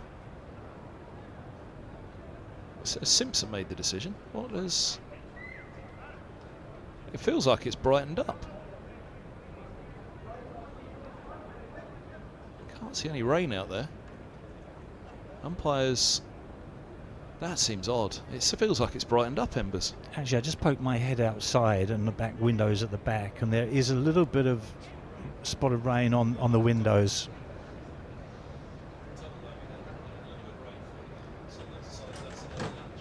Is what, 5 to 12 is that over there?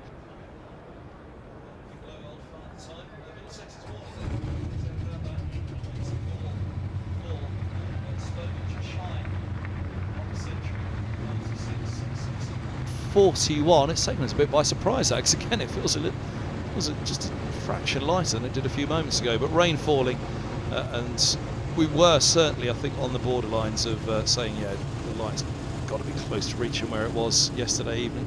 And just a few minutes earlier we were saying it's actually getting a little bit brighter.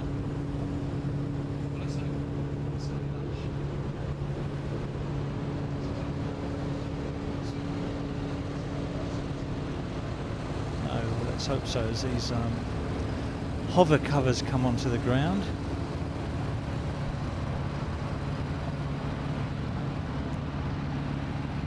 A friend of mine sent through a message, having listened to some of the commentary this morning.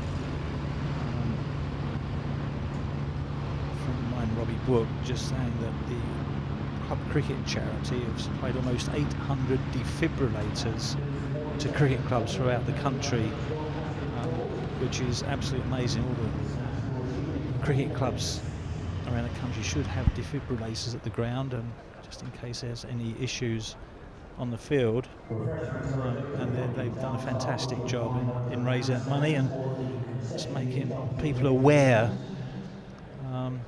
of that, and especially parents who might have concerns about their children playing cricket and injury. The clubs are sort of up to scratch with that sort of modernisation of the game and helping health and safety.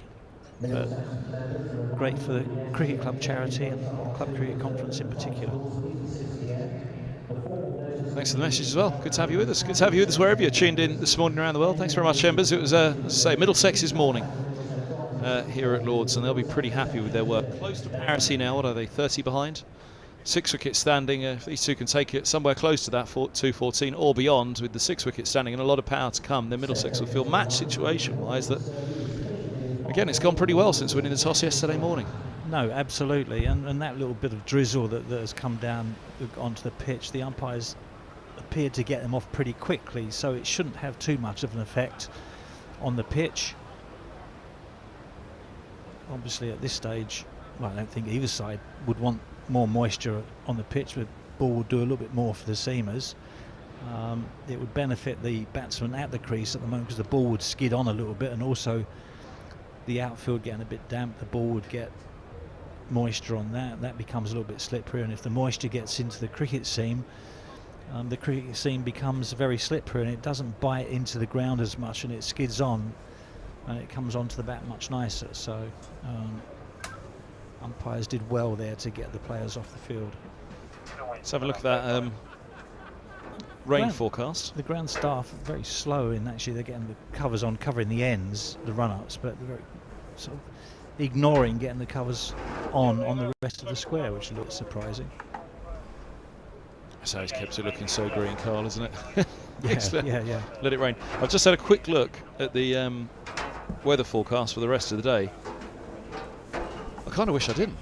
It's a little bit worse. It seems like it's got a little bit worse than the earlier forecast, which certainly days 2 and 3 are meant to be relatively okay, but there's at least a 50% chance for shower every hour of play remaining from this point. So there's a couple of bands of rain. Let's hope we're fortunate and that the first band of it blows through in lunch and we get some play then in the afternoon session, but it does look as though there's a fair bit more coming up from the southwest today, so we shall see.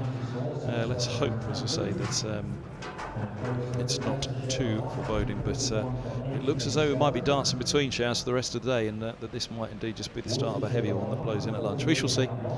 We'll have to wait and see on that front, but again, match situation wise, we'd have to hope that that little bit of wall of rain that's coming our way is kind, that we can skip in between and out of it. No, absolutely.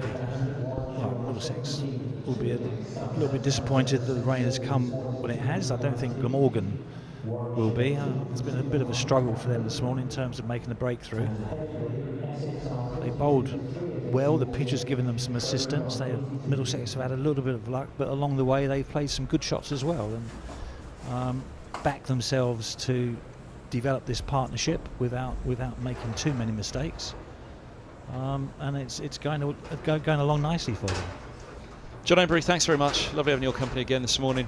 Great fun up here in the commentary box. The rain's certainly falling that little bit heavier now. We can see it even in the lighter parts of the ground. So we'll be back on the stream as soon as play resumes. We'll hope it's in 40 minutes with an early lunch taken, which, at 12 o'clock now they can signal the early lunch. But I'd fancy it's going to be a day of dancing between the showers from here on in, but Middlesex close to parity at this point, 30 runs behind with 6 wickets standing, so good morning for the hosts.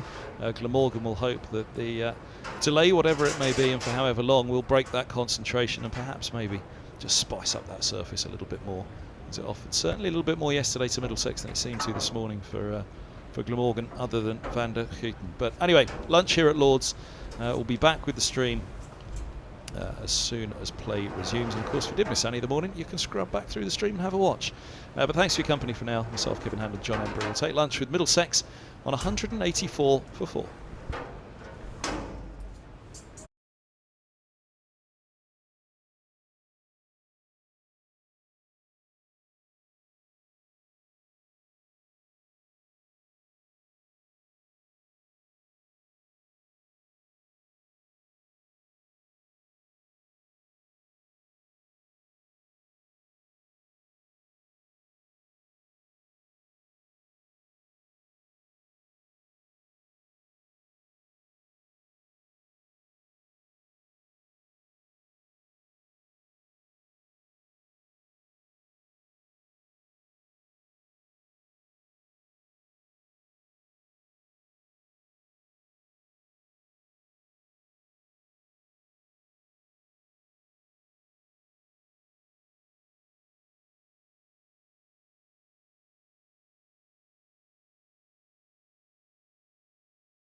The second day about to resume after that early lunch, and a good day as well so far for Middlesex. 184 for 4 in reply to Glamorgan's 214 have been put in yesterday. An excellent day with the ball, an excellent return for Ryan Higgins with 4 for. Probably next in, we think, looking at who was padded up on the balcony opposite. Luke Holman wasn't before the break, but a partnership of 92 has really settled things down after a tumble of wickets to James Harris on his return to Lords, but for Glamorgan. There is Stoneman, 96 to his name. Simpson's batted brilliantly as well for his 41, 88 deliveries, as you can see there at the bottom of the screen, and he's settled things down nicely. I'm Kevin Handel, I'm delighted to say the head of men's performance cricket at Middlesex. Alan Coleman's alongside me for the afternoon session, and well, 4 sessions in, and pretty much all 4 to Middlesex. Yeah, I think you would say so. Middlesex certainly not happy with the way that they bowled yesterday, despite bowling Glamorgan out for 214. Felt that Richard Johnson felt that the team didn't display the accuracy that he would expect to see. And after that, those couple of wickets that fell to the returning Jimmy Harris at Lords, these two in Simpson on 41 and Stoneman 96 really have just steadied the ship.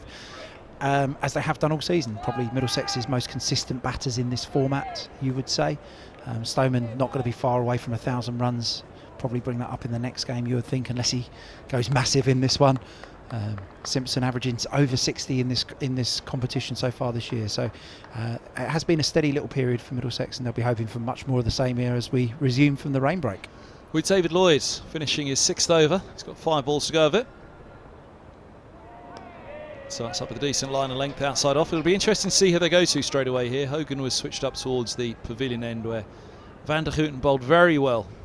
I thought Harris bowled at his best from the nursery ends. That's a conversation we can stumble onto in a minute. But Hogan, who started up from the nursery and moved up to the pavilion end, it'll be interesting to see who they go back to after this Lloyd over, because it is a chance after the break in play to try and make a breakthrough. The floodlights are off, which is good news. It tells us that all around, even though there is cloud cover all around Lords at the moment, we should be okay for a wee while. This will look to build into this partnership once more. Over 60 to 80. If you've got some serious top order batters still out there, they can be pretty profitable for the side out in the middle. It most certainly could be a fascinating little period of cricket, this, as you say. Will be interesting to see who Glamorgan go to. Middlesex, 4 wickets for Higgins, 3 for Murtagh, 1 for Bamber. So the smaller, skiddier bowlers perhaps have been quite effective. We've seen Jimmy Harris's effectiveness for Glamorgan as well. So that might be the way that they go. Good lead by Simpson. I think that's been a mark of this partnership between Simpson and Stoneman. But I think Simpson in particular, he's played well within himself.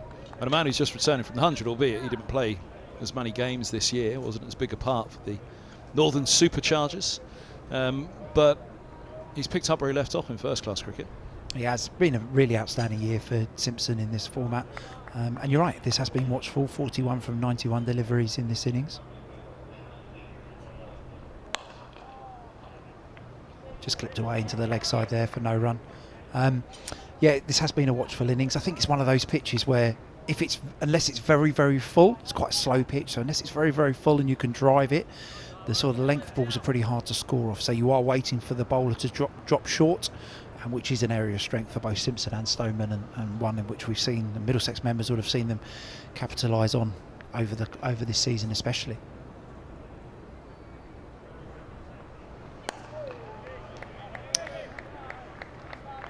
End of the over, 57 gone, 184 for 4. A decent crowd in for this one. It's a better crowd yesterday. Now, whether that's the weather forecast today or whether it was just everybody booked in for the Monday, wanted to be here for the start of the final championship game of the season at Lords. But yeah, At one point, it was very nearly capacity, it seemed, looking across at the pavilion yesterday afternoon. Have been good crowds this year, actually, for Championship and the One Day Cup as well.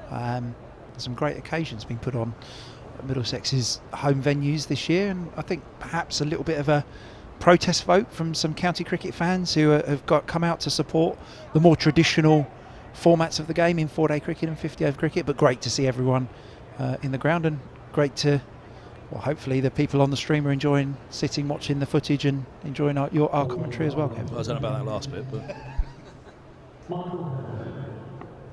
it's Stoneman on strike on 96. It is Hogan they've gone to from the pavilion end. I see him behind Mark Stoneman.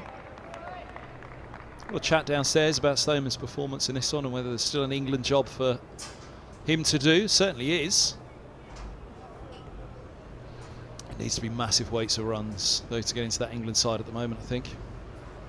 Yeah, showing a real consistency over their selection, haven't they, this summer, England? There was an article in one of the newspapers about the lack of changes that they've made, which is a very un-England thing to do. Now that's clipped nicely. But a fair old bit of rain that's fallen. And it's up the hill as well on a lush Lord, so it'll take him to 99 as they've run 3. Hogan round the wicket here to the left-handed Stoneman, just drifted straight there. Gets quite a lot of bounce balls to ball, so it will stick in the surface from Hogan there, and Stoneman just able to clip the ball up to the mound stand. Oh, sorry, the grandstand, sorry, for 3 runs. And as you said, a little bit of dampness on that outfield. Middlesex will be hoping to get that ball wet, so it does stop it. If there is any swing, that wetness on the outfield will stop the ball from swinging.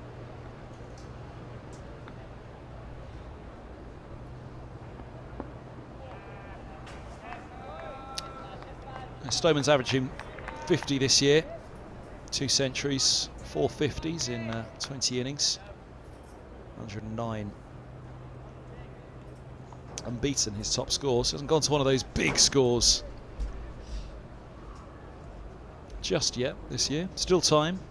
Grace Road and New Road to come for Mark Stoneman. High score of 197.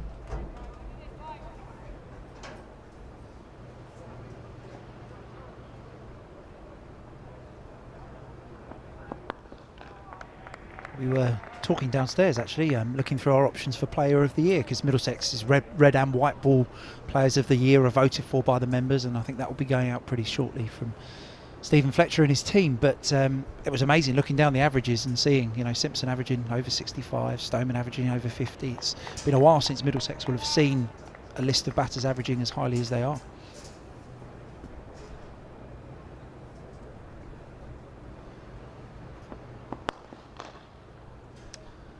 Yeah, I've been saying for a while it has to be the best Middlesex batting lineup since the championship year of 2016.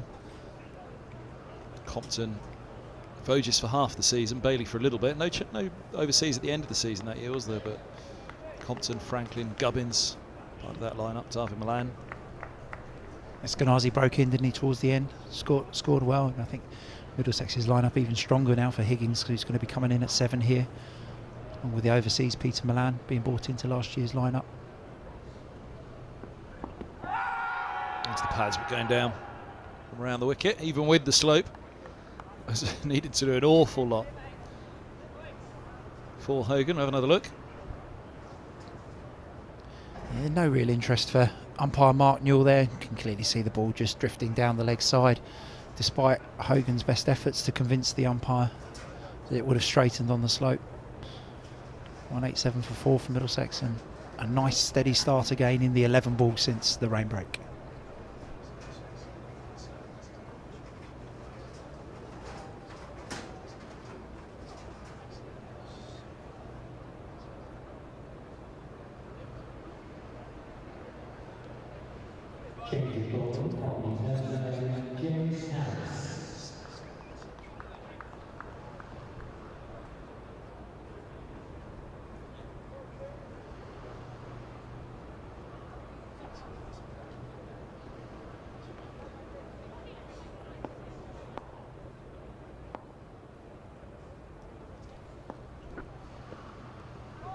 Harris replacing Lloyd from the nursery end, right onto the spot. Beautiful delivery there from Harris, who just started to get it going yesterday, didn't he? There's Stoneman on 99 on screen at the moment. We'll come back to him, but Harris for a moment. That was the best of Jimmy Harris when he picked up that 3-foot. Yeah, not many better sights, I'm sure both Middlesex and Glamorgan supporters will agree, than Jimmy Harris when he's on song and flying into the crease, and we did see some of those moments last night, definitely. Very skillful bowler.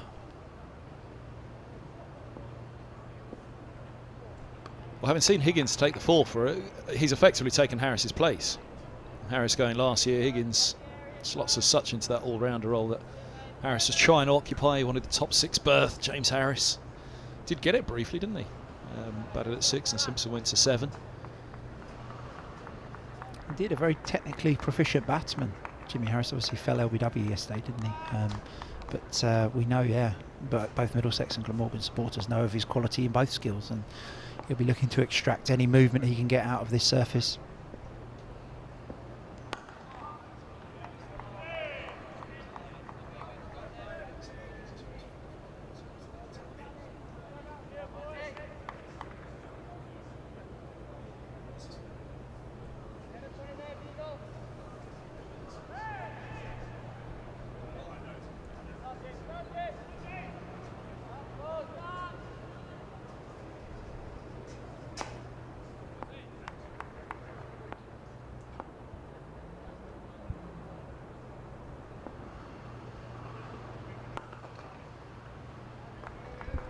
Up there to tempt Stoneman.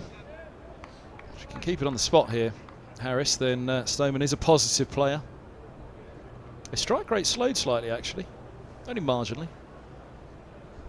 Yeah, I think that last ball just indication that, again, a little bit of a slower surface, hard to time that. I mean, that was very, very full, but Stoneman still not able to get his hands through it.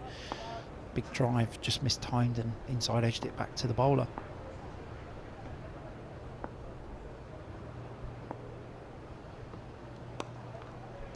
There it is, a century for Mark Stoneman. 100 from 179 deliveries, and Stoneman has his 3rd century of a brilliant summer for Middlesex, averaging over 50, arriving at the back end of last year from Surrey, and he's done exactly what they brought him in for. He's been a real sturdy opener for Middlesex all season long. He's been fantastic, and this has been another one in a tricky September surface at Lord's. 10 fours, 1 6 as well. And another fine century for Mark Stoneman. It has been a very composed innings, you're right there. 179 balls for his 100.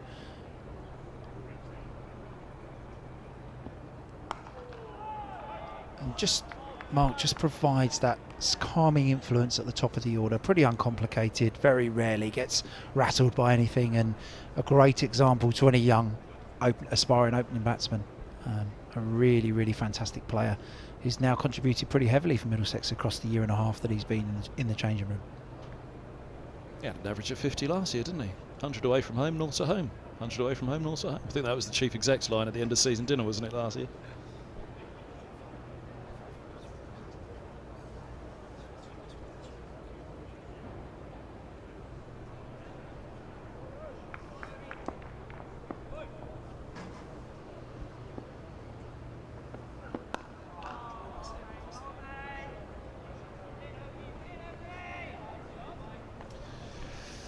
Yeah, one last time for a professional men's match at Lord's this summer. Still the professional women's game to be played at Lord's, but the last professional men's game of the summer at HQ. A couple of club finals, I think. The Village Cup final over the weekend and a club final, I believe. I haven't talked to the ground staff this morning, so still quite a bit of cricket to be had at Lord's.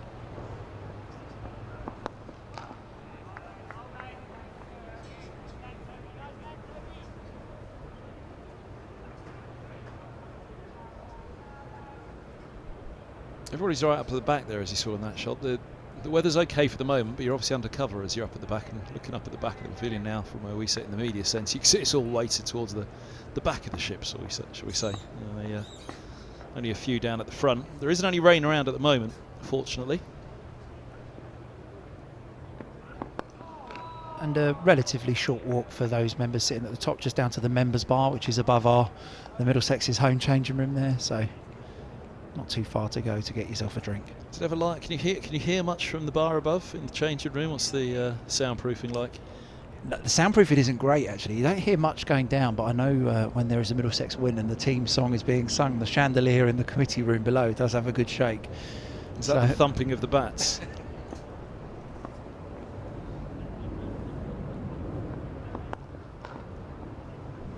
Nice shot from Stoneman, gets it away wide of mid-on. A couple here up to Warnerstone. They said it's 3. Got to 103. 91 for Middlesex, on the verge of a batting point, which would be a crucial one.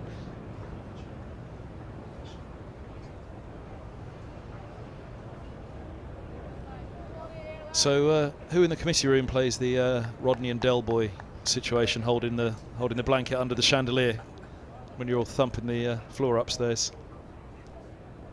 Is that Gat and Gus? Quick, down to the committee room and hold the...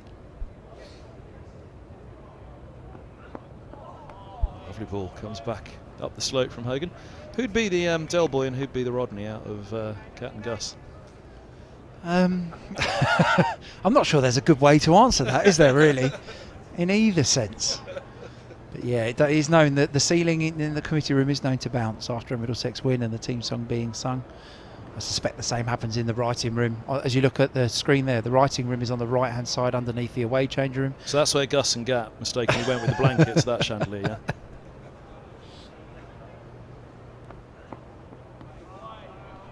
End of the 60th, 191 for 4.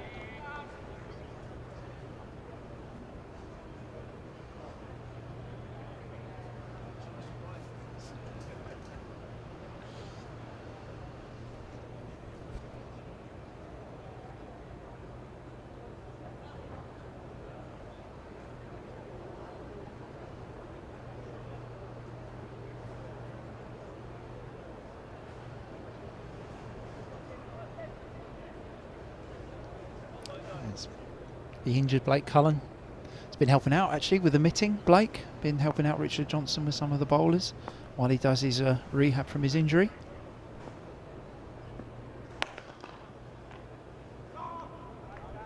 Stops in the covers.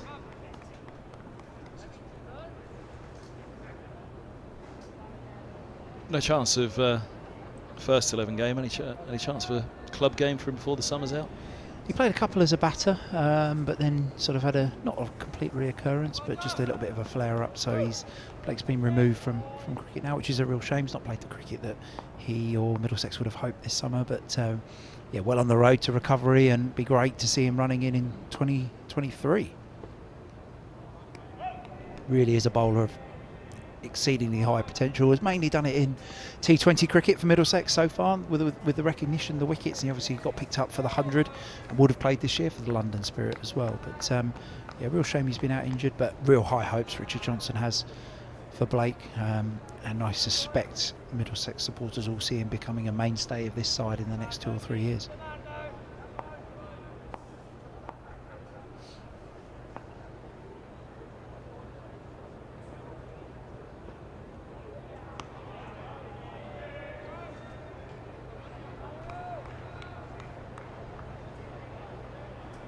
'29th first-class century for Mark Stoneman.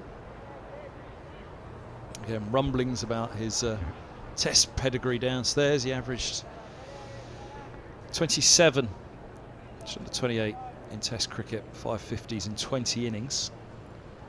That conversion, high score of 60. And that conversion rate just letting him down.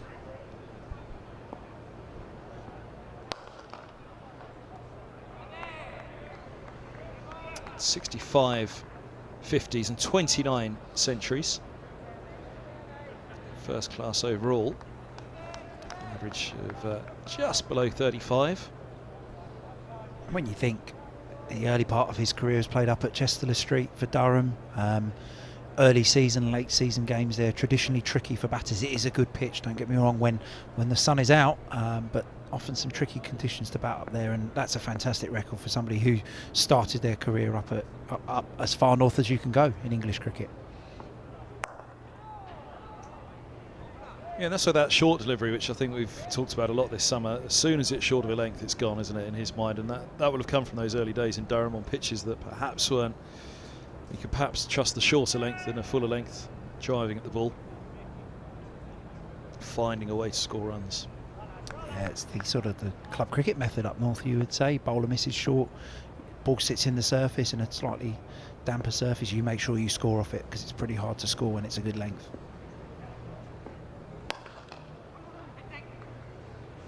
Well run.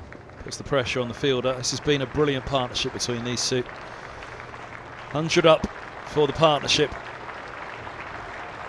151 minutes, 217 balls, 57 for Stoneman, 41 Simpson. And, well, it's put Middlesex into a very strong position in this match, trailing by, what, 22 runs now? 6 wickets standing. I think Glamorgan here will still be, still thinking they're very much in the game here. 2 or 3 wickets, like we saw yesterday evening. A couple of quick wickets here. Difficult for the new batters to go in and adjust to conditions. So Glamorgan very much will feel that they are in this game, and just will keep hunting away. And we'll probably now be thinking, well, if we concede a lead of 30, 40 runs, Middlesex get somewhere close to 250. That's still more than manageable. It's one good partnership, and you're level par. Lovely shot, 4 more, absolutely beautiful shot by Stoneman. Full bat face brought down, shown to the bowler, and shown to mid-on as well. Powerfully pushed past Van der Houten. Hogan still round the wicket to Stoneman, and a beautiful on drive up the ground towards the pavilion steps there. Timed very, very well on this slow surface, and beautifully controlled from Mark Stoneman for 4 runs. I thought Van der Houten bowled very well around the wickets, the left-handers, this morning. I'm sure Hogan's had quite the same success around the wicket from the pavilion end.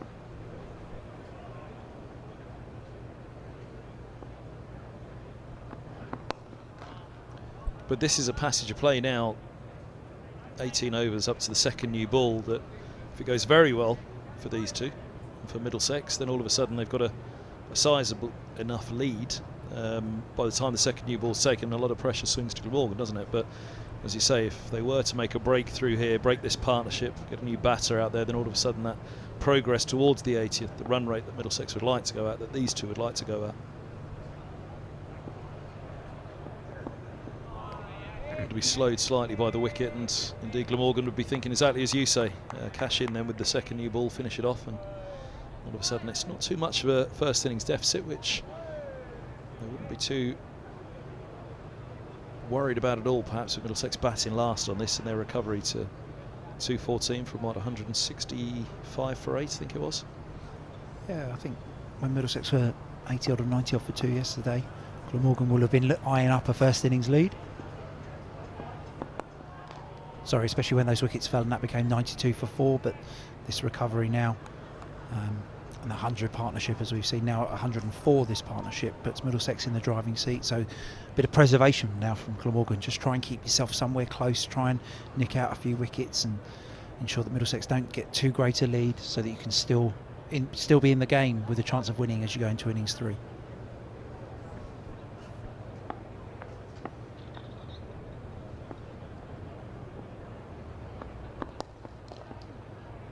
Clipped. Thought for a moment, by the way, that Stoneman's body language suggested it was in the air for a moment for mid-wicket. Doesn't seem too much disappointment out there, though, and they've run 3. Stoneman's on to 111, 199 for 4 Middlesex, on the verge of the first batting point. Yeah, slightly uppish maybe for the first 10 yards or so of that ball off Mark Stoneman's bat, but it did keep mid-wicket interested, but wasn't able to cut that one off. 3 runs up towards the grandstand. Playing very well here, Stoneman, for his 111 off 194.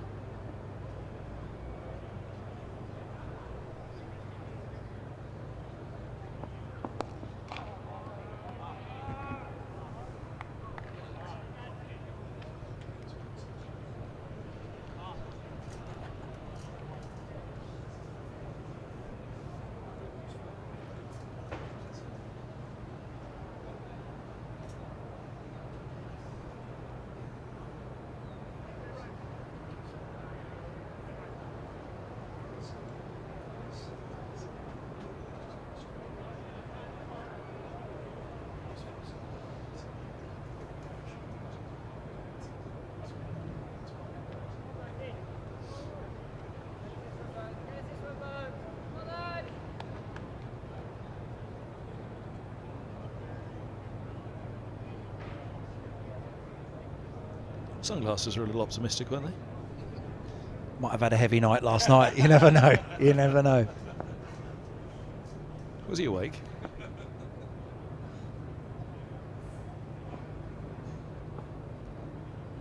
Beautiful from Harris around the wicket. Worth the change of attack from here, the change of line of attack from Harris, I think, from the nursery end. Just see with the slope if he can get into a groove around the wicket. It was over the wicket that it happened for him last night, wasn't it? With the wickets he claimed, Eskenazi first, Milan and Holden the left-hander.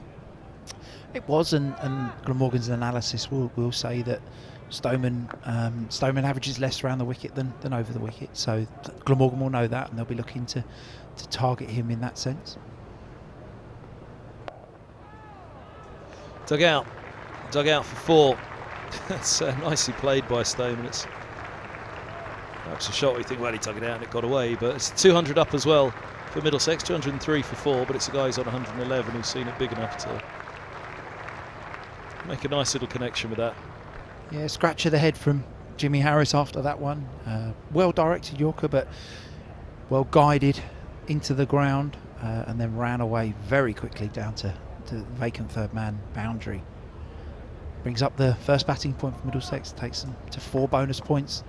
And the Middlesex supporters in the ground will also see that Glamorgan's over rate is currently -1 as well. So lots of numbers on that board that will be pleasing the Middlesex members.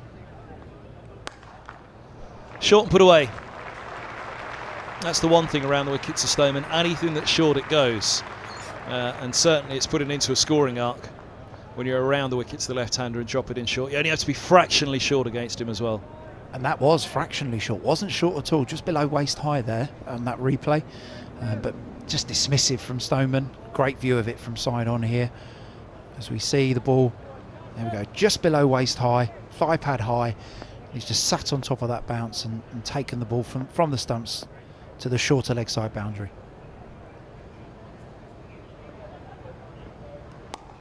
I guess with the slope as well, because it started that little bit wider from Harris, he was fancying this is always coming back into me. So one, I've got the length on my side, although it's, as we said, only marginal. That was just marginally short of a length. But because there was that little bit of width, it allowed him to free up the arms as well, and he had the confidence with the slope from right arm around that there wasn't going to be a deviation to trouble him. Often we say in the game, make the opposition change first, and Stoneman has done that. Harris now back over the wicket, having explored being round for the last couple of overs. Good ball, returning to over the wicket from Harris. Have you managed to see Jimmy Harris since he's on his return?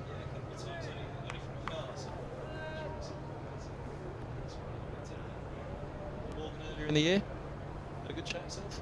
Yeah, great to see him. I mean, in the pavilion you can often hear him before you can see him. He's got a big booming voice, hasn't he, that goes, but very popular here in the changing room amongst the Lord's faithful, and it's great to see him back, yes.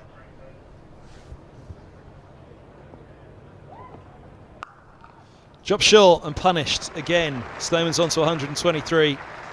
Up the hill it goes and bumps over the rope in front of the grandstand. 211 for 4 at the end of the 62nd. Yeah, a bit of Bazball from Middlesex here. 3 boundaries in the over. Mark Stoneman with all 3 this one. Just short and wide from Harris. And he's changed back to over the wicket. And Stoneman just again onto that short delivery that you were talking about a moment ago. Didn't time it as well. It's just trickled over the rope there, but 4 welcome runs.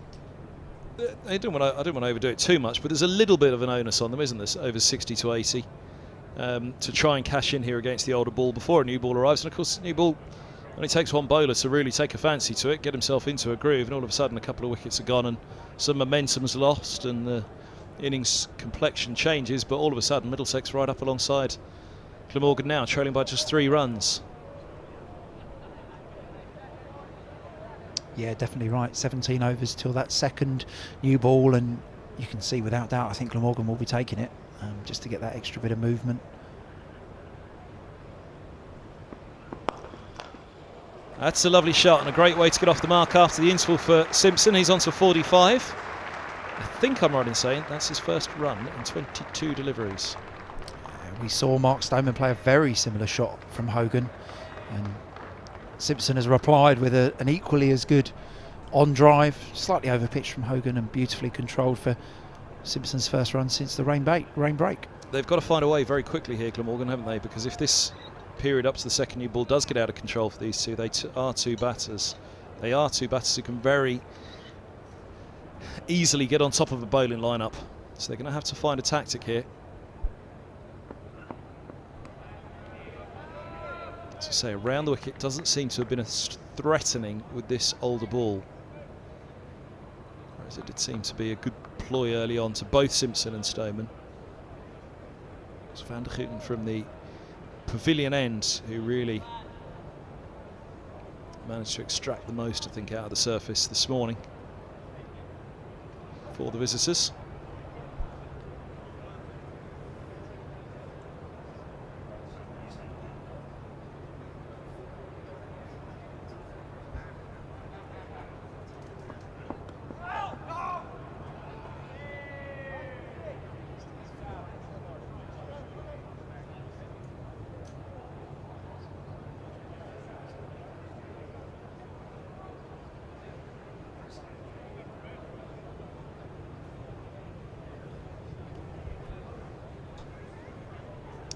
So there's the Glamorgan balcony there, Matt Maynard on the left, David Harrison in the middle, the former Glamorgan seamer, and I believe on the right that is Mark Walton on the Glamorgan coaching staff. He's a former goalkeeper for Cardiff City, Brighton and Hove Albion, I believe, Fulham possibly.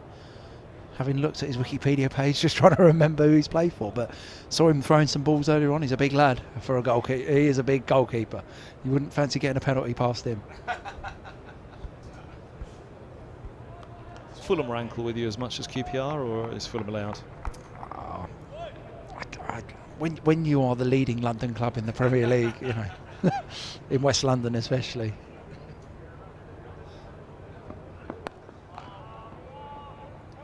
Yeah, 40 games for Fulham, 58 for Brighton and Hove Albion, 40 games for Cardiff City. Started at Colchester, so I'm sure I'd have seen him playing against Brentford at Griffin Park years and years ago. No, he played for Brighton. He's a fanboy, isn't he, Fletch? I suspect Fletcher's got a signed shirt somewhere with his name on it in his man cave at home.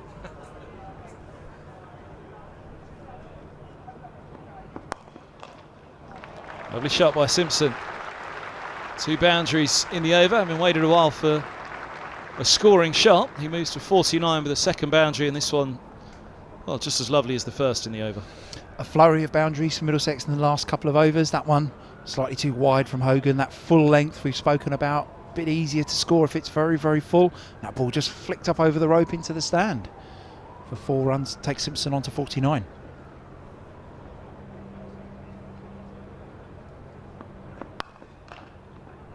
He just expected it to be there, end of the over, didn't he? Picked up the 2 boundaries, thought there goes the 50, but 49 he's on from 107 deliveries now, 64 down, 16 to the second. 219. Stoneman will have strike on 123. Yeah, there is just that slight onus on them, isn't there, to make sure that they do capitalise. They won't want to let it turn into a collapse. Then all of a sort of, so it could become a collapse with a second new ball around the corner. So it's a balance, isn't it, for this pair? Yeah, you don't want to get too carried away in these periods, because equally Middlesex will be harbouring some hopes of a substantial advantage at this stage now, having gone ahead with 6 wickets standing. Yeah, definitely. And looking down the order, there's some not guaranteed runs, but quality to come. Higgins, Holman, Roland Jones, then Bamber and the flaying bat of Murtagh to come in at 11. And so there is plenty of batting depth to come as well. And I think this is now Middlesex plugged in, looking for a big first innings lead. Okay, that wasn't particularly short, but Stoneman's seeing it big enough at the moment. He looks to pull it from outside off. It's a big scoring area for him, isn't it? It's a shot that he really favours. I mean, that was wide enough outside off that he could have gone with the width, but looking to target that short boundary in the onside.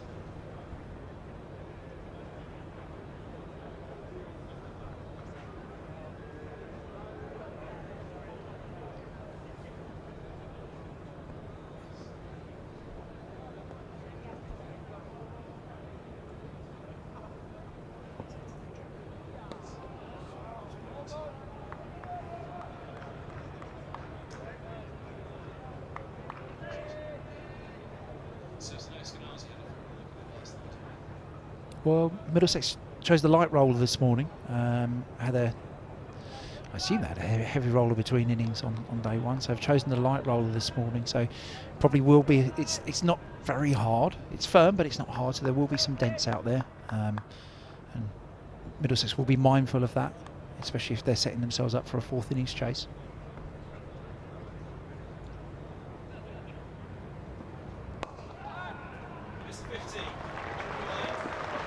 Points. It's eased it away in the end, Simpson, rather than going fully through with it, but another 50. Pause.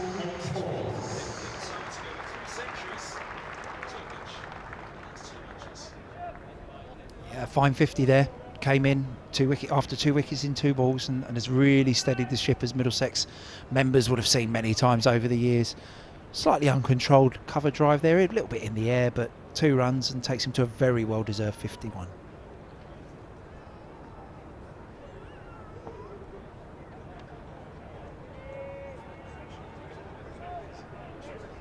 I'd forgotten actually, because it was so long ago that his 2 of those 3 centuries came in the last 2 matches. Yeah, the last 2 championships. It's been a while, hasn't it, since Middlesex have played championship cricket? So feels like an eternity, actually, doesn't it? Since Durham away. Sussex here the week before, wasn't it? And then Worcester at Merchant Taylors before then. Oh, was it Worcester?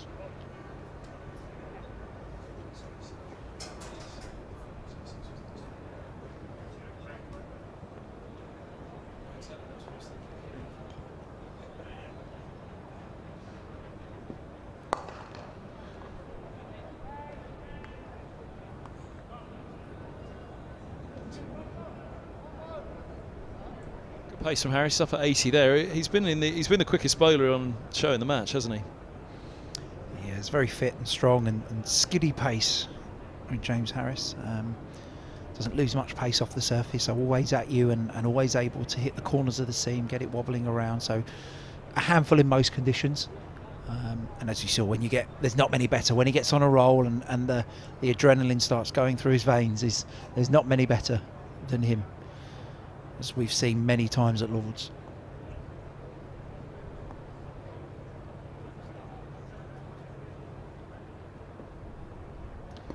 End of the over, 2-2-2 for 4. I guess now that he's gone, it's easy to ask the question. Now, was he a bowler that you had to try and get the fire in his belly, perhaps? Said that once the adrenaline was going, there were a few better. Yeah, good question. I think he was one of those who I'm not necessarily sure he needed to be sort of riled up or to feel aggressive to bowl well, as some people do, but he was very much a confidence bowler. So when something went in his favour, he was able to ride that wave. As we were just talking there just off mic about the Durham 9-for that he got, and just to get somebody who's got on a roll, and because he's so fit, he's able to bowl longer spells, which happened last night. It was towards the end of his 6th, 7th over when the first wicket came. So yeah, he's just able to pick up a wicket, and then because he's so fit, he can keep bowling, and he can gain some momentum in that way. So yeah, we've seen a fantastic sort of competitor, but yeah, does need a little bit of boost of confidence is the thing that can take him from being a good bowler to a very, very good bowler. And we've seen both Middlesex and Glamorgan supporters have seen how many times he has been a very good bowler for both teams over the years. Patel back into the attack, number 12 from 6 last night. It's taken a while to get him in today. Floodlights have just come on as well. We should note, first time after lunch that they've been on. And the pavilion at the moment looking pretty grey. A little bit too much flight and driven away. Stoneman's on to 128.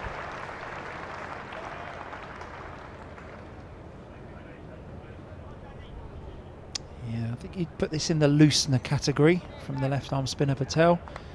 Just lobbed it up there, asked it to spin, but Stoneman, in the form that he is now on 128, just able to push that one through the vacant cover area down to the shorter boundary for 4 runs.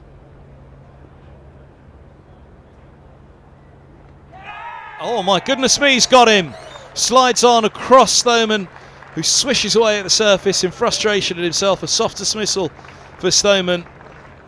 A big breakthrough for Glamorgan as Patel gets one to slide across the left-hander.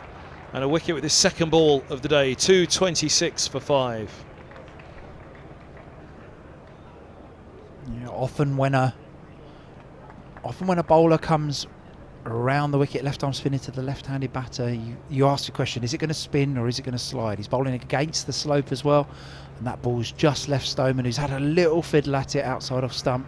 You can see the disappointment in the left-hander's reaction there as he falls for 128, well caught behind the stumps by Chris Cook. And a key wicket for Glamorgan there, 226 for 5 now. Just keeps that door open, especially with the new ball around the corner. A good ovation for Stoneman.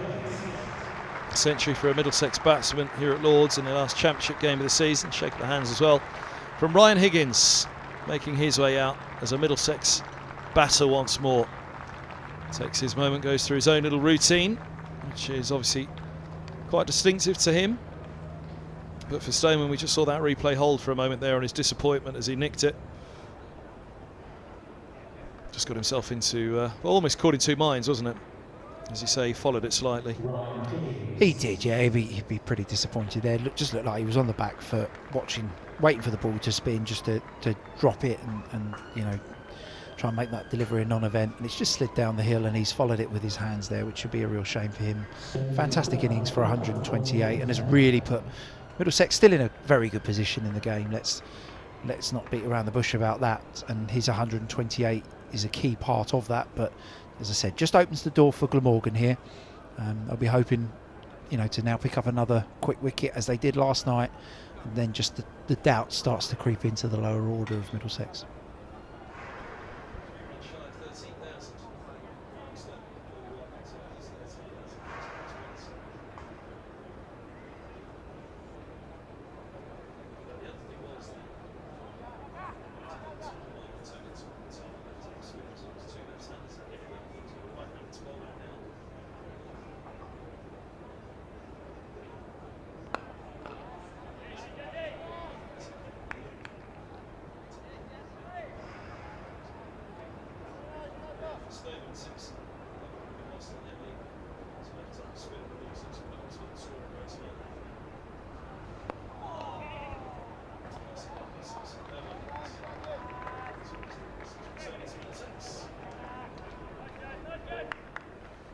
Interesting looking at the speeds there of Patel. That one just under 50 miles an hour, so that's quite slow for a spinner. You sort of see most spinners operate in the 52 to 56 region. Somebody like Parkinson at Lancashire is a little bit slower, and he's in the 40s, but that is quite slow, so he's giving it a chance to drop and spin, see if there is any spin in this surface.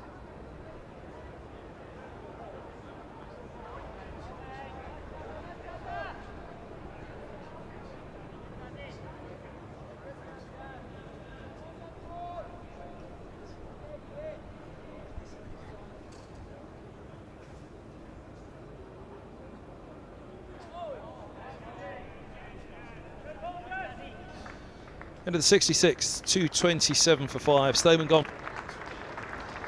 So over to Simpson. Well, would have batted a fair bit together in years gone by for Middlesex. How pleased are you with the capture of or the recapture? Makes me sound like Bear Grylls, that, doesn't it? The recapture of Ryan Higgins. Yeah, we popped down the M4 and hunted him down. But no, it's great to have Ryan back in the Middlesex group. You know, he's a fine cricketer. That's never been in question. I think he's very excited by the direction the team's going in and where Middlesex are trying to take this talented group of players and the plans that are in place for the next few years, and very much wants to be a part of it. So it's great to have him back. Will make both teams stronger, both white and red ball teams stronger, which is a really, really good thing. And yeah, just offers just people like Simpson, like Higgins, like Holman, just offer your team a bit of balance with the sort of both skills being at pretty similar level. It does mean you have a bit more choice to play an extra batter or an extra bowler in games, and that will help Richard Johnson balance his side in the coming years. Van der Houten returns. And he's clipped away nicely by Higgins. On the move for that one, wasn't he? Didn't waste any time to have a look. A busy cricketer, busy batter. Ryan Higgins. And still with aspirations, and rightly so, to play higher than this. You know, I think he featured a little bit in the 100 for the Welsh Fire. Didn't play as a regular this year, but still a very ambitious young man who wants to achieve all he can in the game.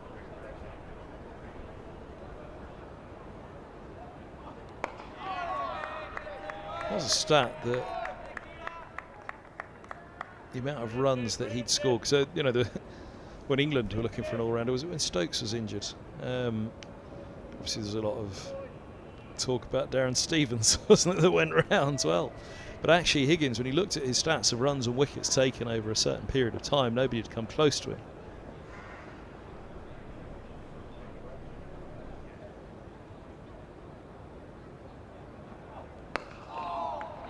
He had a very good period for Gloucestershire in the 3.5 or 4 years that he was down in Bristol, with both bat and ball, and in all formats as well. So one of the most successful, individually, one of the most successful county players of recent times, and a very good acquisition, I believe, for Middlesex. And only just in his prime now as well, which surprised me actually. When I looked at his age, I thought, blimey, he's still only 27?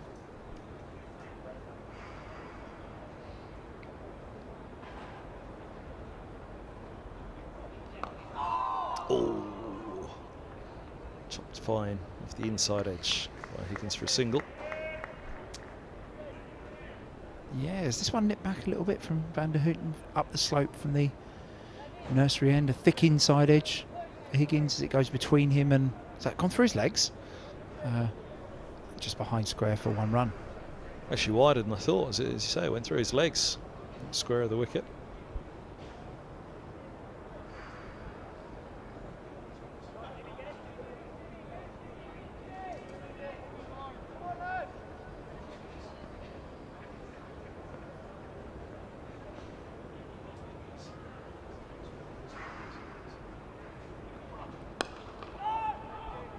Let's have a look back at the Higgins one, because Van der Houten, this is, I think, his first go from the nursery end. And for me, he's got the most out of the surface of the Glamorgan bowlers, operating primarily from the pavilion end. We can see anything from the behind angle. Yeah, definitely a bit of angle and nip up the slope there. So often from the nursery end, the ball goes away from the right-handed batter down the slope towards the shorter offside boundary here today. But that one's definitely gone up. Puts a bit of doubt in the batter's mind, that. And very good bowling.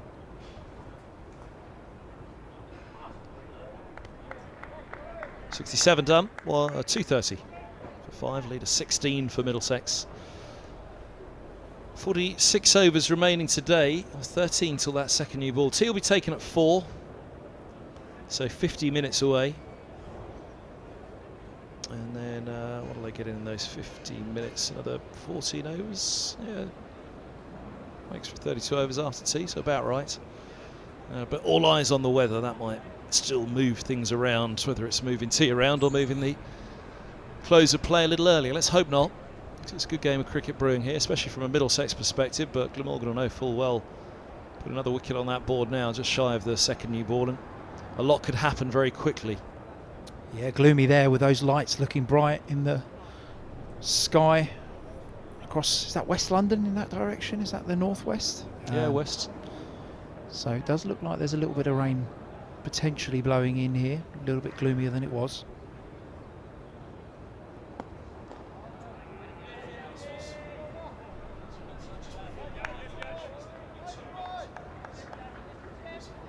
To be honest, looking at the rate,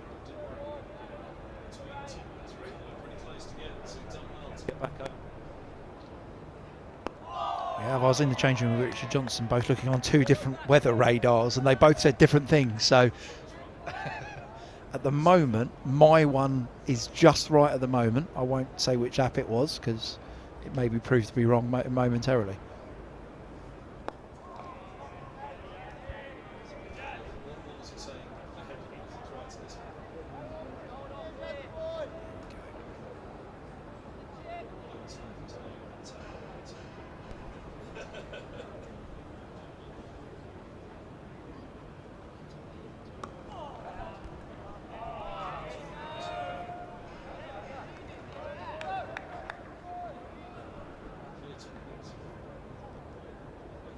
actually, as we look away in the distance, I don't think the cameras have been.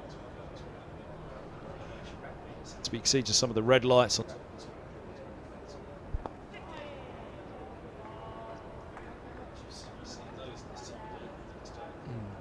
Nicely tucked away from Higgins there, just very watchful at the moment.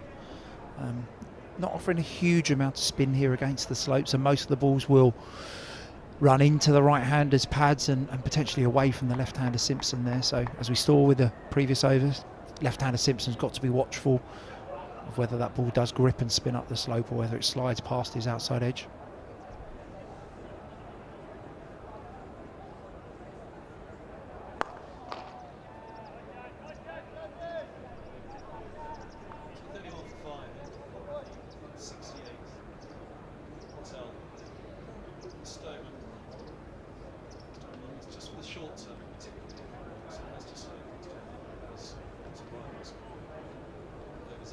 Towards the 18th,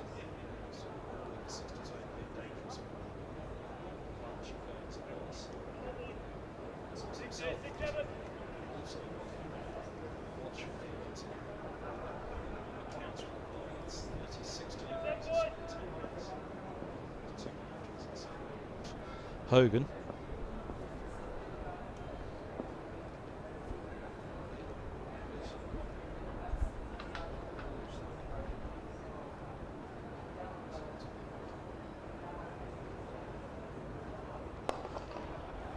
That's nicely clipped away through the onside. They'll pick up.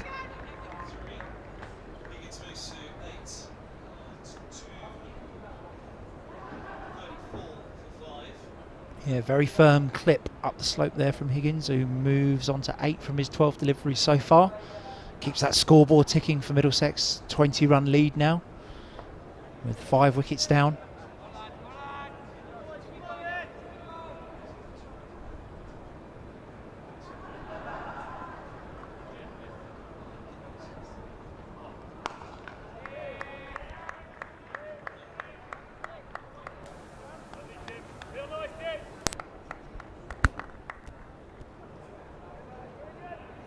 So 234 for 5.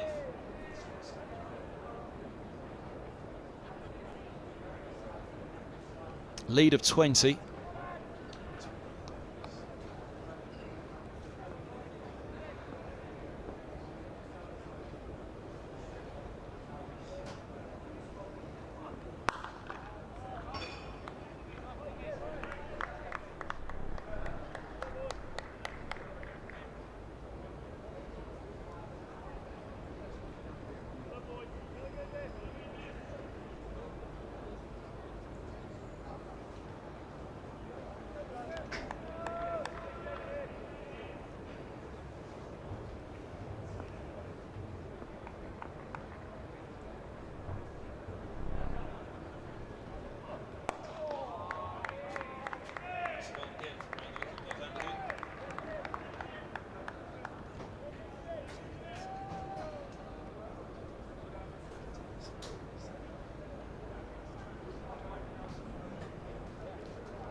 That's a nice line of length again from Van der Hoon, but well played by Simpson over the top of it. Angled away. And 234 for 5. 237 for 5. 3 runs there. Just the scoreboard a little bit slower than we were to catch that one, but yeah, the ball's run away there to the probably the biggest corner of the ground here, you'd say, up the slope, but a well controlled outside edge from Simpson as Van der Hoon continues to probe here at both Middlesex batsmen. It's lucky you're paying attention.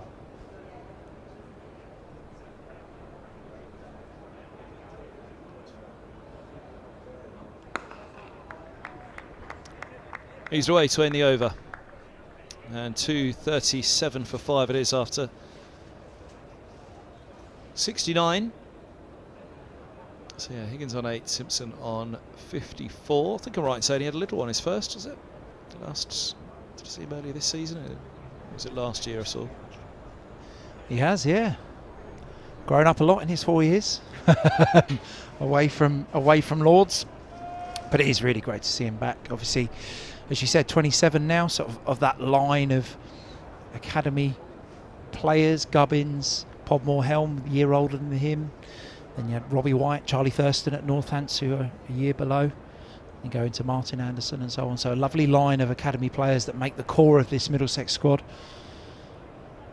With a few obviously playing elsewhere, Podmore, Gubbins, Thurston, applying their trades elsewhere now.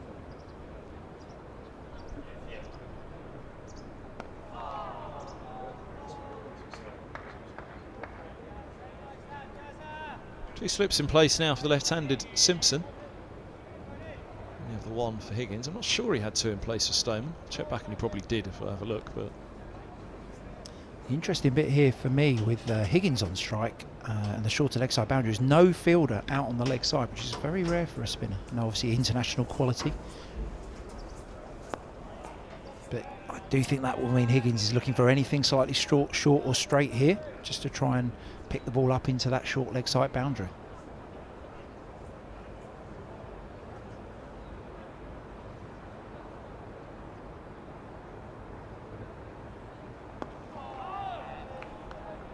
it was a little bit of both, wasn't it? It was just slightly short, just slightly straight, but watchful from Higgins. Not enough of either. The young Ryan Higgins I remember would have tried to twat that into the leg side boundary. So he's definitely matured. Trying to find the gap.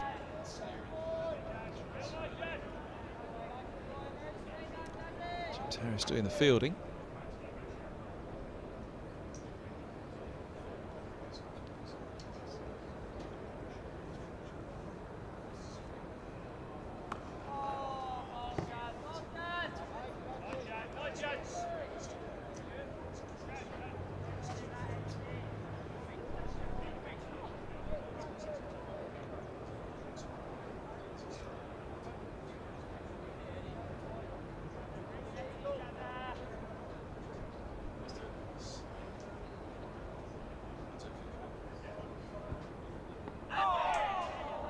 Edgley away for a single. Yeah. Higgins moves to 9 into the over, 239 for 5. And a little bit of spin there. We spoke about the pace that Patel's bowling, giving it plenty of chance, and that one does look like it's gripped a little bit.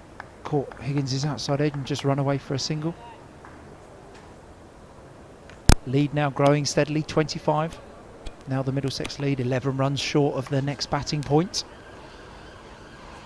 And again, Higgins just out there steadying the ship with Simpson. He's playing beautifully on 55. Middlesex very happy with their day's work so far.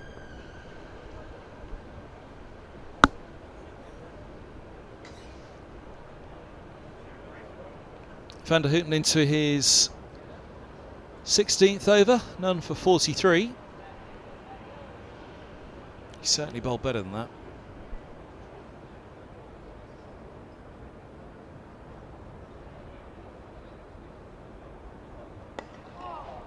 Again, nice iron light to start up. It's an older ball now though, into its 71st over. Higgins in a nice position to play it.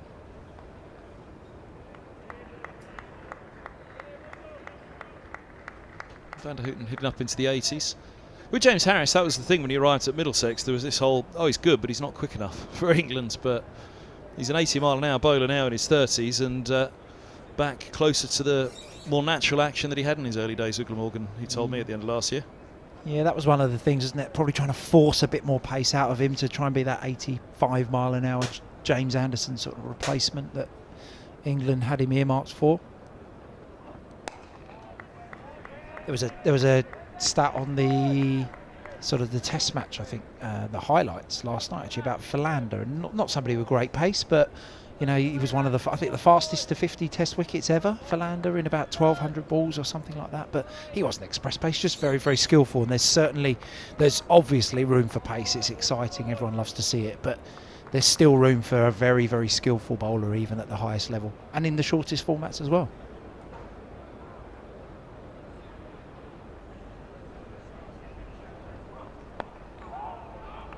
Yeah, I think for Harris, my biggest regret for him would be that it was that search for an extra yard of pace rather than perhaps for that extra delivery of consistency, which I think probably would have served him well. Perhaps he looked at Meng players gone by. John Lewis was a good example, wasn't he? He was long in the England squad but rarely in the England team. Yeah, I think pace and skill together beats everything, but I think if you had to choose between pace or skill, I think I'd still choose skill every time.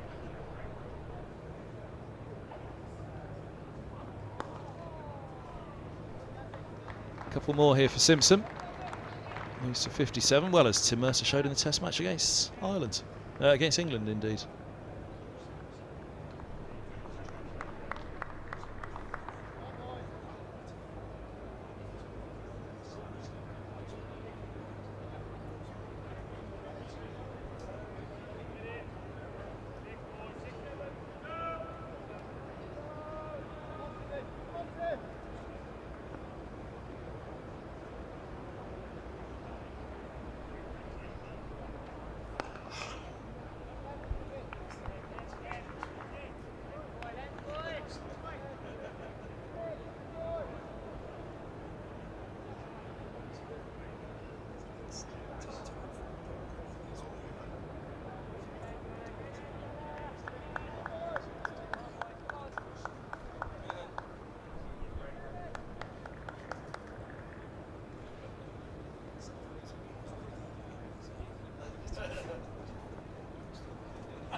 End of the 71st, 242 for 5.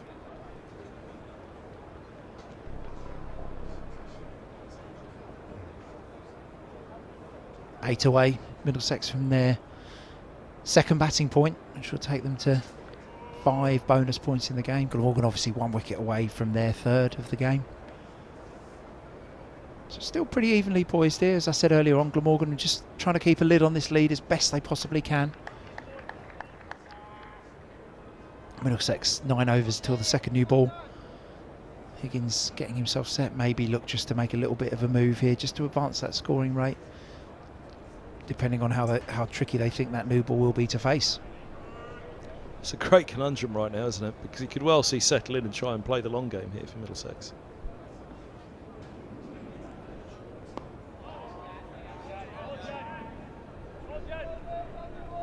Score as many in this innings as they can would obviously be the want, the desire. But how to score them? Do you need to get a few in now before the 80th? Do you sit in?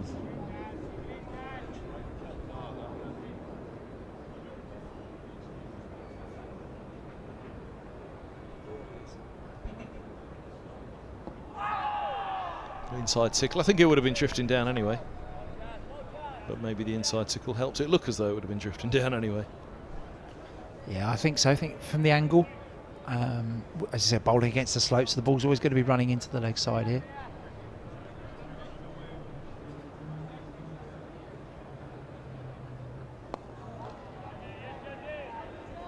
Just got a nice little squeeze on now, hasn't he? Going at 2 and over as he was last night. It was none for 12 off 6 yesterday evening. It's 1 for 8 off 3.5 so far today.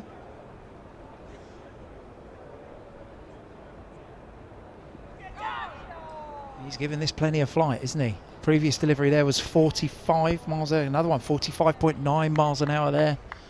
Really is tossing this ball up, trying to lure Higgins into a big shot. Square leg's gone back.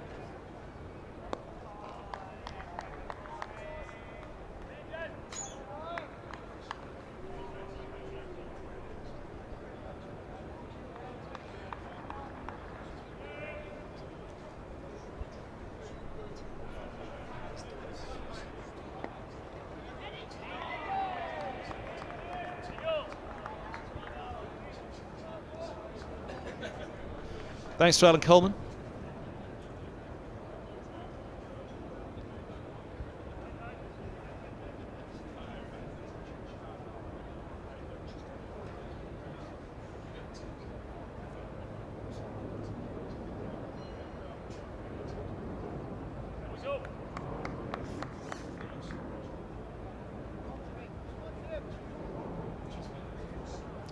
So 2:42 for 5. 9 overs.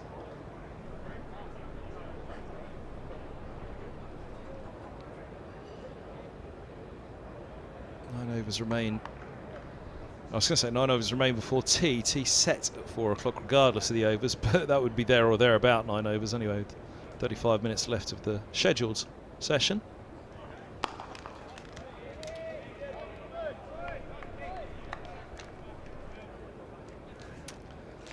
Elongated lunch due to the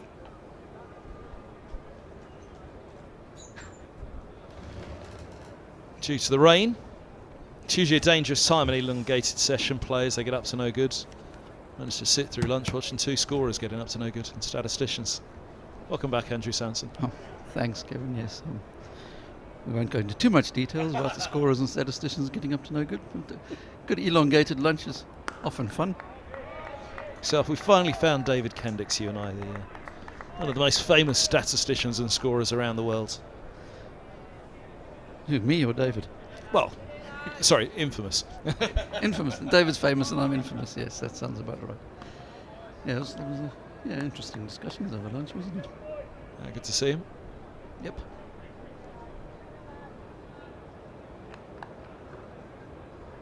Going well for Middlesex at the moment, isn't it?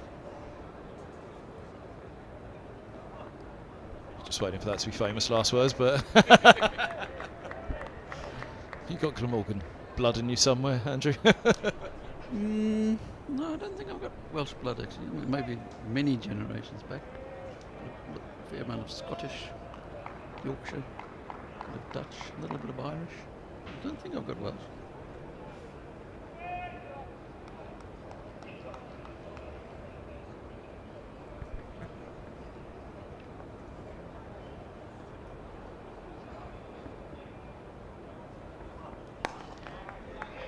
That has been another good session. That's a big wicket to pick up Stoneman. He just moved on a little bit, hadn't he? Having brought up the century, all of a sudden was on 128 in the flash, and felt a bit of a soft dismissal from his perspective. You could see his disappointment. Patel got one to just slide across him. Have you been tracking his record at Lords at all, Stoneman? Well, he had a rough one, didn't he, at the end of last year? Well, I mean, at the end of last year, he played 11 first-class games at Lords and averaged 15 with a highest score of just 49. But this, of course, was now his second 100 at Lords because he got the one earlier in the year. Leicestershire, was it? In April. So that's greatly improved his career average at Lords. It's interesting how players do well at some grounds and not so well at other ones. How are you able to chalk that up so quickly? Well, I was looking at it earlier when he was getting close to his 100. So did you literally put that stat sheet together that I can just see over your shoulder there? Did you literally just put that together in a flash? Or was this something from a database that you're able to collate? Yeah, no, it's collated from the database. Queries in the database. And this is your own database? This is my own database, yeah. How easy is it to collate from your own database Stoneman at Lords? That's fairly easy because that's a standard kind of query, players' records at each venue or against each opponent and that sort of stuff. So that's, once you've got obviously all the scorecards, then it's a question of pushing a few buttons to get that out. A little bit more tricky to find 2 bowlers over the age of 40 though. Yeah, that one took you 6.5 minutes, right? There you go. Can I peer over your shoulder at that one then? So his debut at Lords was for Durham against the MCC Champions match. That would have been his first. Yeah, you might. If you give me a second, I'll format that so you can see the date.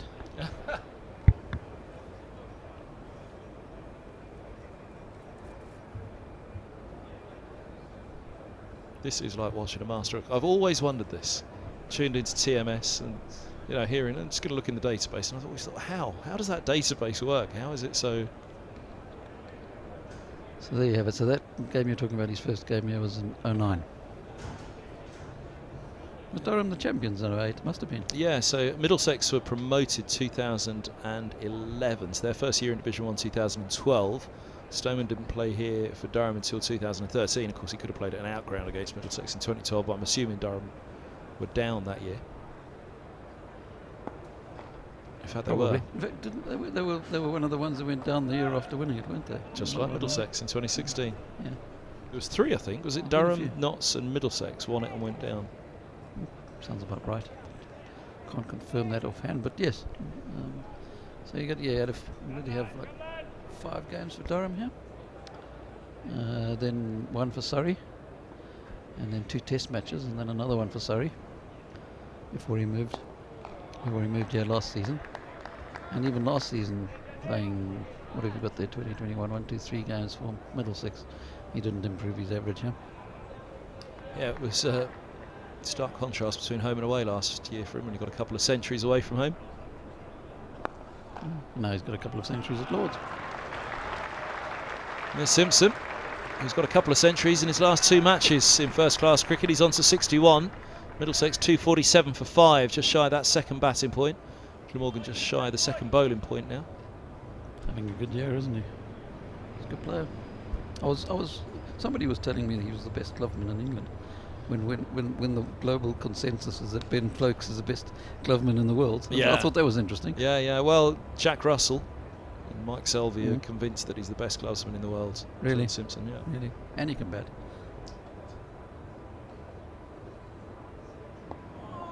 If only he'd have shown this form more regularly throughout his career, he'd have played for England a lot sooner, and probably in the colours he's wearing now, in whites as well.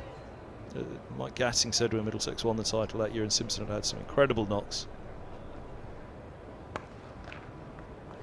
He said it's just ridiculous to think that John Simpson will probably never play for England. Well, he did. Needed the help of COVID, of course, and it was the England C team that thrashed Pakistan. Of course, England doesn't have very good backup squads because the county championship's no good and doesn't produce good players, but apparently. End of the 74th, 248 for 5. Higgins will have strike. Higgins won't have strike. He had strike. He's on 11. Simpson 62. Yeah, I mean, I guess Simpson's. I mean, the first thing they look at for in a wicketkeeper these days is his batting average, isn't it? Or her batting average. And so the guys who are averaging 40 have been ahead of him. He's never really been at that sort of level for most of his career. Just having a look at his record by season. He had a couple of years where he averaged 43 before this year. But going into this game, averaging 62 for the season.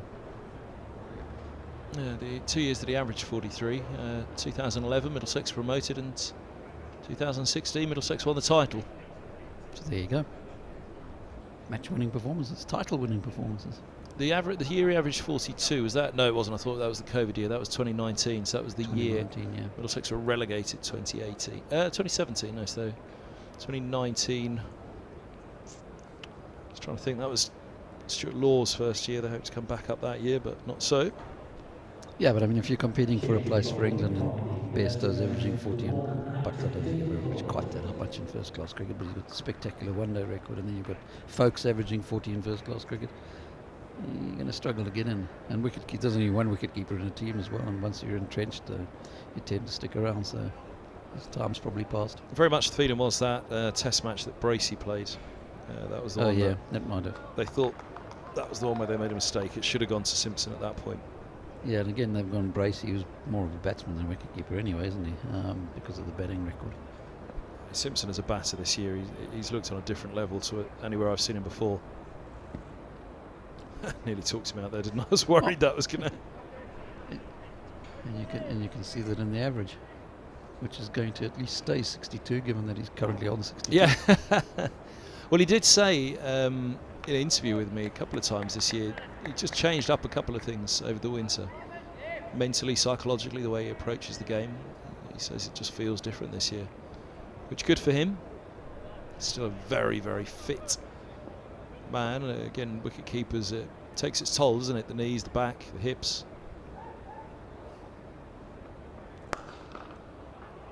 Lovely shot. Oh, beautiful from Higgins. Gets it through in between extra cover and mid-off. It's always that lovely one when you see the two dive. First the extra cover, then the mid-off go down, but neither stop it. And away it goes to bring up the 250. 253 for 5. Glorious shot by Higgins. Not to mention the fingers. I've seen a few retired wicket keepers up in the commentary boxes, and some of those are fairly ugly, worse than with mine with arthritis.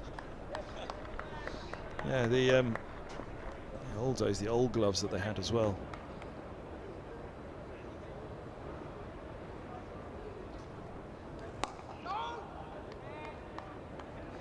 But Simpson again, you can also see that in the hundreds, 300s already this season. There's only 2 other seasons where he even got 2, so he's making bigger scores as well. Is he first? This is his first of 3, time isn't it? 3, yeah. Yes. It's just the 2 seasons where he had 2 before this.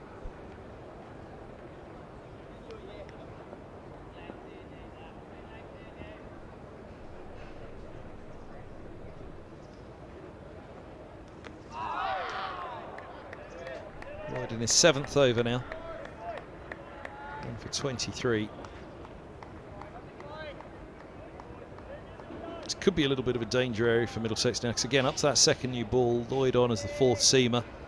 Doesn't quite carry the threat of the others. Could they get him away in these next few overs, but equally that can buy the wicket.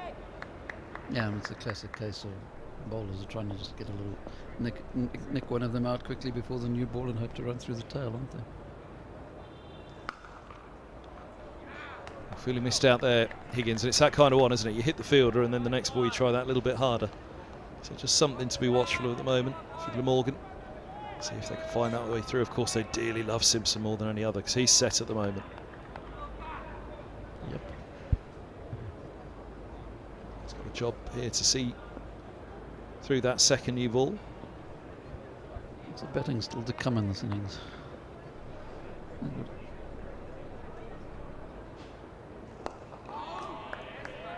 Top ball to in the over.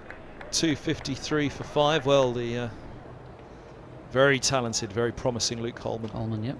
Really exciting young player. Pretty decent batter as well. I think I was scrambling for Twitter to ask you a question about Holman last year in the 10th. Actually, that was the match when Stoneman and Robson shared the opening stand for Middlesex, bidding Langer and Gatting's opening stand down at Hove. Okay. So the same game. Best wicket, and indeed it was when Middlesex also hit their highest first-class score, 676 at Hove. And then Holman, there he is with his feet up, as laid back as ever, pads on, feet up, and yeah, he took the 10 for to win the match when Manny felt that game was destined for a draw. I'm going to look up the scorecard now. No, it was quite the game. I'm sure you and I would have had a fair old bit of contact through that one. Although that was one of the ones that perhaps didn't quite require the oddities, because it was just breaking records. You had to look up the record. What was the highest against Sussex, the highest first wicket, highest against Sussex, highest first wicket for Middlesex. Now, look at that, come back up the slope from around the wicket. Luke Holman in next. Be interested to see that. 676 for 5. Robson 253, Stoneman 174, added 376. I think it was 372 perhaps was the Gatting and Langer. They'd just gone past it. Yeah, that's probably about right. So 6319 and 303 following on. Yep, yeah. Middlesex winning by an innings and 54. Holman, where is he? 5 for 65 and 5 for 90. Pretty decent return. 20 overs in the first innings, 28 in the second. So do you manually compile the database yourself, or do you have a system whereby results are collated and then you're able to push them through your database? I suppose it's kind of halfway between that. I don't manually enter the scorecards. I download the scorecards from various websites, Cricket Archive, Cricket Info, and I have a process that goes through Excel to get it into Access. So are they set up in a way that when you download it, it will meet Excel's formula that you'll have put in as? Yeah, effectively. So in the download process, it looks for certain patterns in the scorecard that you've downloaded, and the biggest thing is to try and match the players in the database with the players in the scorecard. So they're going to be the same. They've all got player number, all based on that. And I mean, sometimes you have players with the same initials and the same surname. So you've got to make sure it finds the right one for that game.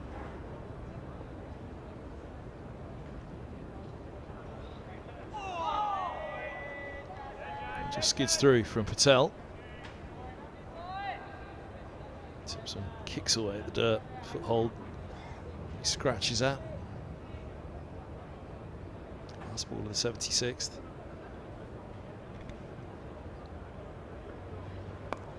Just seems to get a little something going there, Patel, in that over. Something more. 1 for 26 off his 12, 253 for 5. 4 to the new ball for Sussex. For Glamorgan. It's the Sussex game that we were looking back on there. What are the umpires doing there? Are they thinking light again? Let's have a look. Well, the jumper's handed over from Lloyd, so we're okay for now. Let's have a look. I did look up a few moments ago and think, oh, we will be in trouble soon. There's not much of a break-up in this cloud at the moment that's over us. There's no lighter patches in the cloud, so we could be in trouble.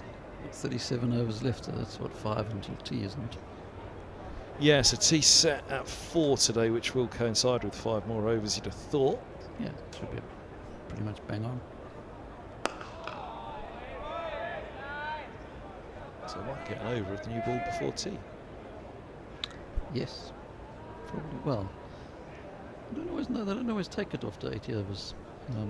No, I was just wondering if Patel and Lloyd went through quickly enough here and they were able to burgle 2, 1 from either end, then would you probably would, wouldn't you? Say, well, go on then, lads. Yeah. Have an over with the new ball before tea at either end. Yeah, you might, or you might just go, well, we'll only take the new ball after tea. But we'll see what happens. The beauty of cricket. It's a funny old game and all that.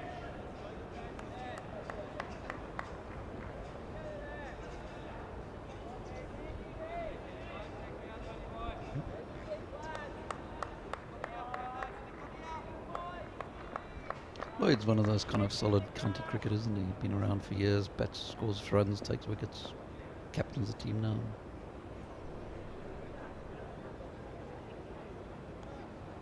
Oh wow, look at that. Bit of aggression from Lloyd. No Long leg set back. Was No it? ball. Yeah, No ball, no no. real surprise.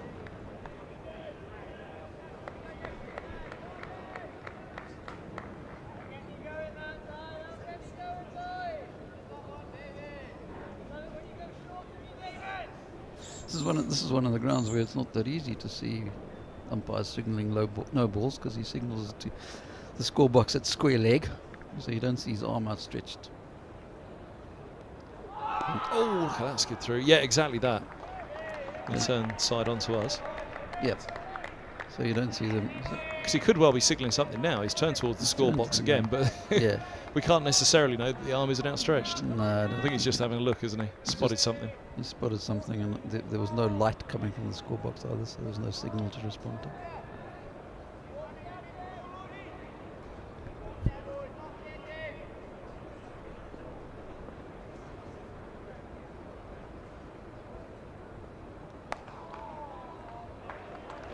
It's a nice shot from Higgins. Good stop. Out on the ropes. Hogan out there. They've taken 2. Higgins is on to 17. This is a pretty useful partnership as well after the long partnership for the 5th wicket. Yeah, it was a real danger for Higgins, that, wasn't it? So they went, that's a good stop.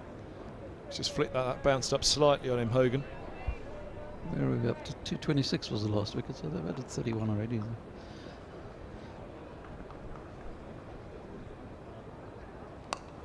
Oh, leg side. And put away nicely by Higgins. He's on to 21. Whipped that nicely. I didn't think he was going to catch it up, actually, with the bat. He felt as though he'd fallen over slightly on it. Yeah, it was a good shot, that, wasn't it? Probably woke up 1 or 2 of the members in the areas that rattled into the picket fences up there. Let's have a look. They were all awake. Right. Last home game of the season, they don't want to miss a ball. Well, but there goes the stereotype as well.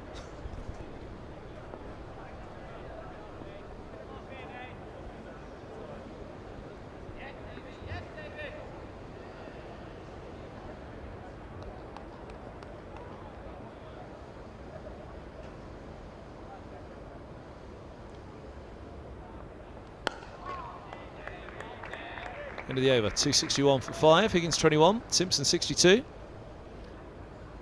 Pretty good turnout by the members. Is that generally the case in county games here at Lord's?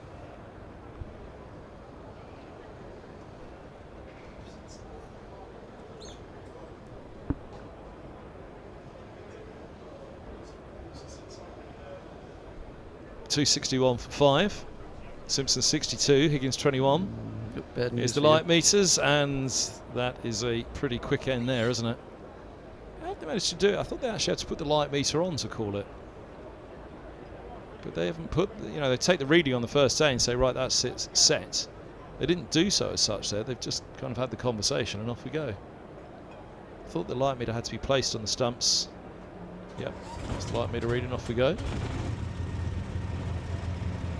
Unless there's a spot of rain out there, which is what happens at lunch, wasn't it? We were all looking and thinking, well, Well, exactly. Yeah. It looked like they were going to have bad light because you couldn't see the rain. But obviously, it was raining. that's how bad the light was. Yes. Yeah, I wonder if there's a little bit of rain and there's no umbrellas up anywhere around the ground. There's a few huddled in coats with hoods up. But I don't know, that is rain. It's not that cold today, is it, out there? So it's drizzling, so perhaps it was just enough, a combination of the rain and the lights. I still can't see the rain myself, but anyway, it obviously is drizzling a bit. No, you always look for that dark spot in the ground to try and see. You can see anything's hard through the glass though, but anyway, we'll take a break. There you go. Tea play to resume at 4:04. We will be lucky, let's put it that way. If that is going to be the case, we'll keep an eye on the skies over Lords up here. As soon as we are back, which hopefully will be 4:04, then of course the stream will resume the coverage of this game, which pretty well set at the moment for Middlesex. 261 for 5, just the 1 wicket to fall so far today. John Simpson still there on 62, Higgins 21, but a brilliant 128 from Stoneman before he was caught cook off Patel. Massively frustrated with himself as one slid across him. There we are, up in the media centre, up in the middle. Thanks to Andrew Sampson alongside me, John Embry and Alan Coleman as well. We hope to be back later today. We certainly will, because you're not here tomorrow, Andrew. So I'm not here tomorrow, so... if we want to hear more from you, it has to be today. Oh dear. Yes, it'll have to be today, but... Otherwise, we'll just pester you with tweets to ask you stats on stats for tomorrow. Oh dear. Yeah, no, it's... well, I don't know if we will get much more play. The weather forecast isn't great either. Indeed. Andrew Sanson, thanks very much. We'll be back, well, when play resumes. Let's hope it is 4:04, but a little bit of drizzle to go with the bad light at the moment. It's brought them off for that tea with... I didn't catch how many overs left in the day, but I'd say circa 35, 36. Actually, there it is at the bottom of the screen. 36 overs remain today. Leader 47. Tea on day 2. Middlesex 261 for 5.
Returns to middle umpires Higgins and Mark Newell.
Well, good evening everybody, welcome back.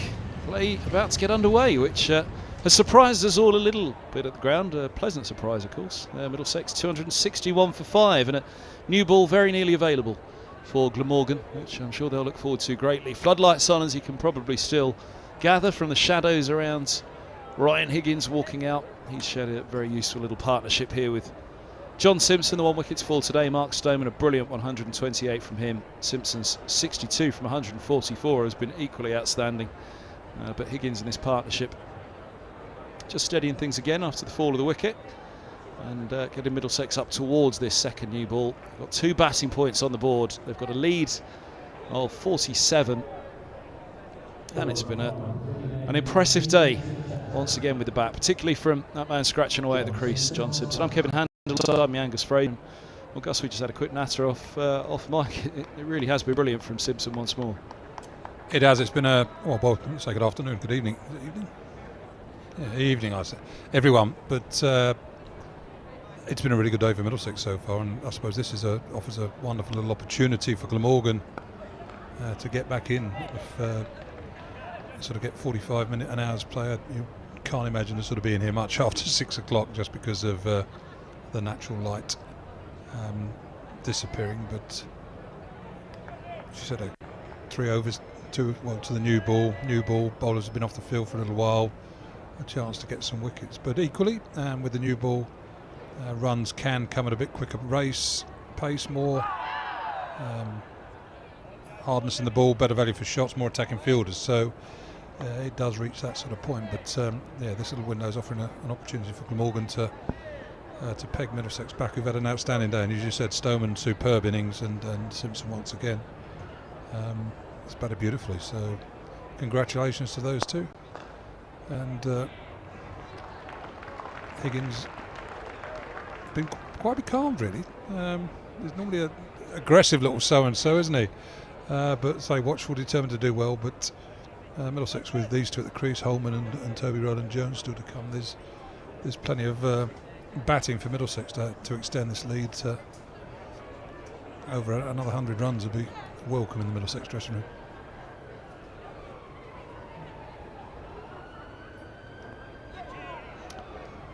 Just off the body of fancy.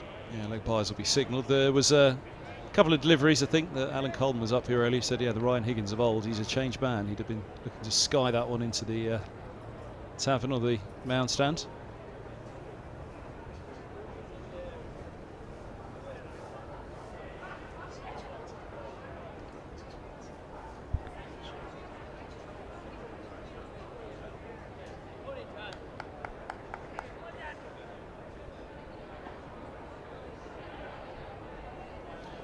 Deep square dropping back as well as deep point. Simpson runs that one down towards deep there, doesn't get too far. Just a single, 2 to come at the over. It's a useful little lead already for Middlesex. We'll just put a bit of pressure on the top of that. Glamorgan's second innings, just to make sure they have a steady start, which of course they didn't in the first, 48 for 4.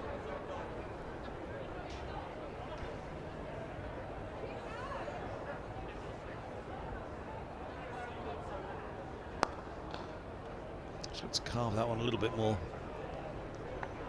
Higgins. End of the over. 78 done. So 2 to the new ball being available. 266 for 5. Interesting the bowling speeds there of Patel. John Embry was up earlier and talking about Luke Holman. He bowls roughly the same, doesn't he? 47, 48 miles per hour, which is a fraction on the slower side, as Embers was saying. But Patel got that wicket of a lot depends on your height, though, doesn't it? And Patel's not a tall man, so therefore he's got to get it up. To bowl quick and flat, you'd almost sort of skid on. So you'd expect, I mean, in white ball cricket, where you're obviously trying to skid the ball, undercut the ball really, and slide it onto the stump, so it's difficult to hit the ball down the ground. Slower bowlers probably get the advantage there, but a taller bowler can bowl a little bit quicker, just because he's got that natural sort of height to get the ball up a little bit further. Yeah, Monty Panesar, I remember someone facing Monty Panesar in a coaching session once, and they were amazed at how quick he was. I mean, that was early mid-50s, and you think, blimey, that's like medium pace in a club game. Gary Castle into the attack. He's cut away first ball by Simpson. Simpson, extra motivation. Parents are here. Parents live in Spain. They've travelled over, so they'll be keen to do something quite special in front of them, no doubt. Do you know where they're sat? See if we can find them on the camera. No. Would you tell us if you did? Yeah, I would do. Oh,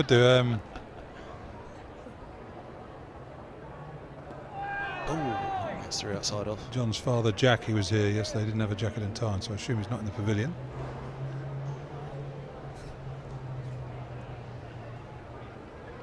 So like a few people that have maybe sort of figured that we weren't going to see much more play today when you came off just before tea.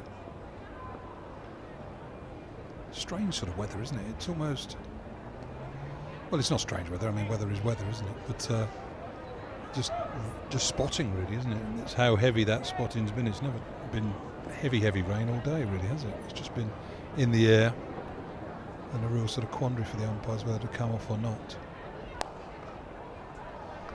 That's a nice shot by Higgins. Flat batted outside off, slaps it away really. He's on to 27. Useful contribution after his second fourfer for Middlesex, his first since his return in his first innings, of course.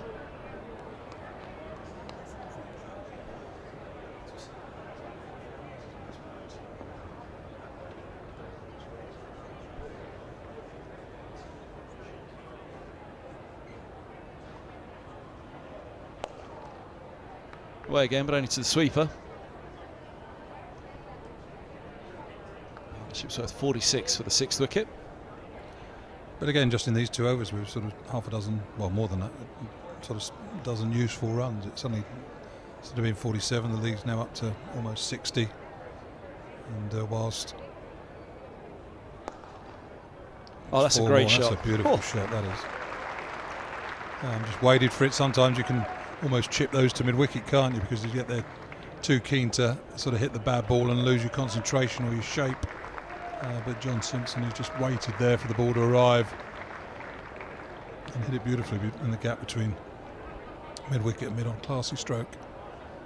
But again, another 4. How many runs off that? Oh, 10 or 12. So 15, 18 runs Middlesex have scored already in this little period of play. And whilst Glamorgan will be trying to sort of say, well, let's get through to the new ball, but you suddenly concede 20 or so runs, and it's quite an expensive weight. Has he clocked off for the day there, Pete? I'm sure he's just holding that drink for somebody else while on duty. Oh, that's an edge. Pick up a couple here, Higgins, moves him to 30. Have a look on the replay at that one. I don't get the feeling it spun prodigiously. Just straightened a little bit. I suppose Higgins thinking it was going to go on with the line, and it's just straightened a tad, taking the outside edge, completely sort of flummoxed Slip, who was almost going the other way, wasn't he? You think of the one that got Stoneman that slid on from Patel down the slope.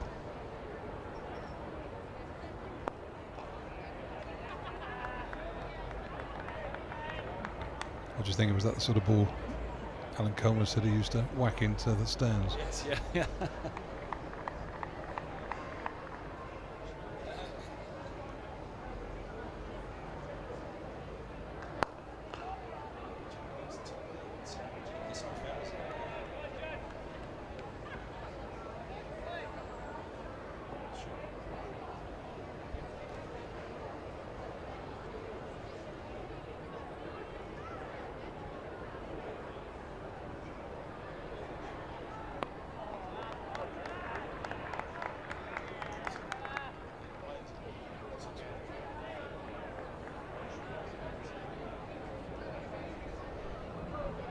Event up at the top for Middlesex women.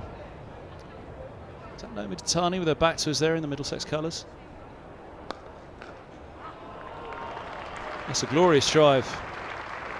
Aaron Higgins moves to 34. Seeing it nicely after the extended tea interval. Again, that's another cracking stroke.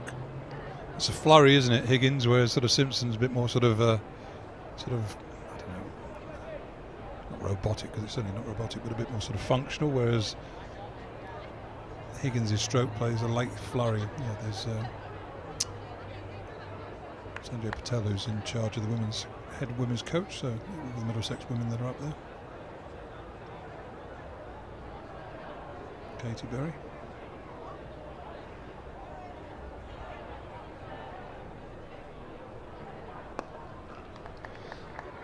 End of the over. 80 done. Second new ball's available. 282 for 5. So it's an amazing vantage spot up there. That was JP Morgan Day here at Lord's. I was doing the stadium announcing for that one, the ground announcing, and actually up at the top there it was a belter of a view. I was just chuckling because the two umpires were walking together, and I thought, well, Glamorgan won't be very grateful. They've just been brought out here for 3 overs, and Middlesex got 21 runs, and then they go off without having the chance to take the second new ball. But as we can see, David Milnes there instructing or telling the umpires that, the scorers, that the second new ball was taken. And James Harris is going to be the man that's armed with it.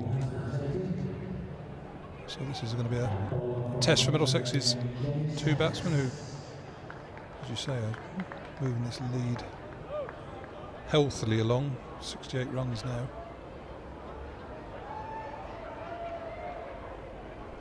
Imagine towards the third batting point as well. John Embry earlier this morning was noting that, but obviously bonus points in the match for Middlesex at the moment. 5, 2 for Glamorgan so far. And little helps coming towards the end of the season now. Such a tight finish at the top of Division 2. So here we go, Harris, who took his 3 from the nursery end last night.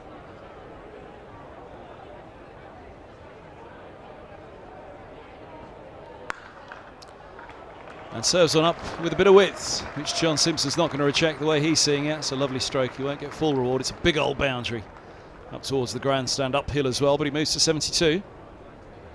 Yeah. Bottom-handed crunch, wasn't it? Simpson style. James Harris, you said, took 3 wickets and 9 balls, wasn't it? We're trying to work out. 3 and 9 balls last night to really rattle Middlesex, having got to 90 for 1 in nice strong position, but 90 for 1 became 90 for 4 virtually. But Simpson and Stoneman redressed things last night and first part of this morning.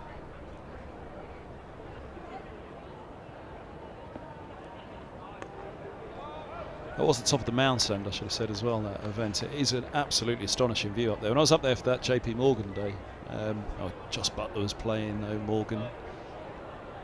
Pollard, is it? No, Carlos Brathwaite. But what hadn't struck me was the view from up there, because it's not only the elevation, but that top tier is so far forward, isn't it? It's a balcony leaning over the ground. So when the pitch is exactly where it is for this match, actually, it'd be an incredible view up there now. Ooh, it is, and you do feel on top of the pitch, don't you? You almost feel like you can reach down and sort of touch what's taking place. And it's the same with the grandstand. When the games are played up the top side of the field, in the top tier of the grandstand, and in the boxes there, you get really good view. You almost do feel you can sort of reach forward and tap the players on their head as they're playing.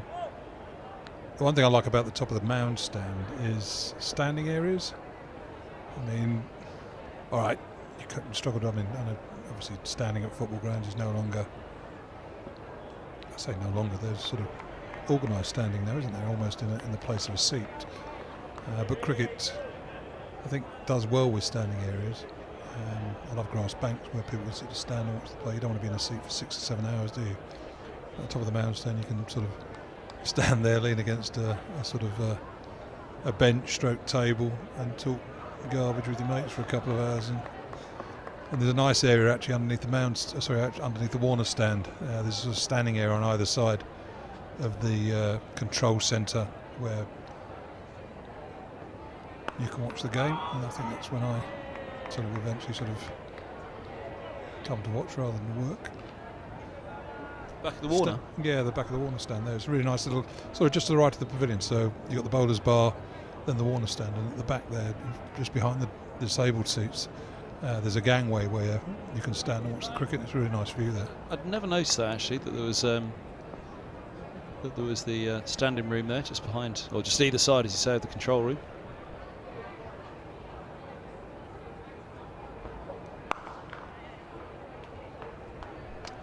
Well run, keeps the strike, end of the 81st. First over with that second new ball. Higgins moved to 72 with 3. Higgins has moved to 35 with that single. Yeah, so just looking there to the right, obviously the control area is behind the window, so that's where the match referee, third umpire sit during the major matches. To the right of that is where the whole sort of security of the ground and things are. Jeff Card's office. And you see to the right of that, there's the disabled seats, and behind them there's sort of area where spectators can stand and have a drink and a chat. And obviously you can stand and have a chat there.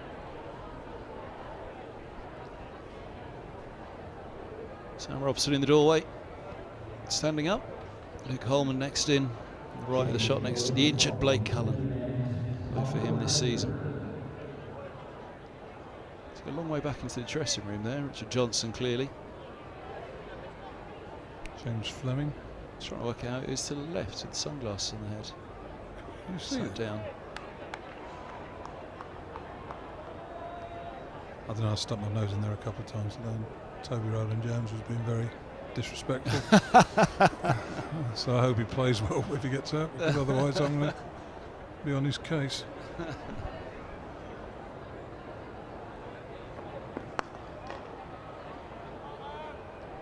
was wondering whether it was Joe Cracknell for a minute when I first.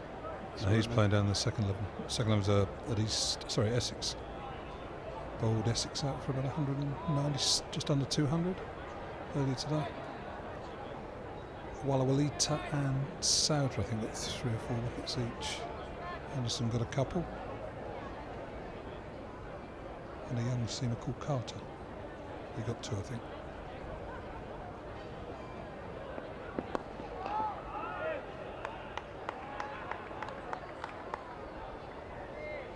Something I'd ask you about actually in the new role this year. You know, obviously there's a big part of it is that kind of club development through to, which has always been, you know, you always put a huge weight of importance on it, that pathway from clubs through to first 11. Oh dear, that's not a good shot on the screen, is it? Checking the rain. Square leg.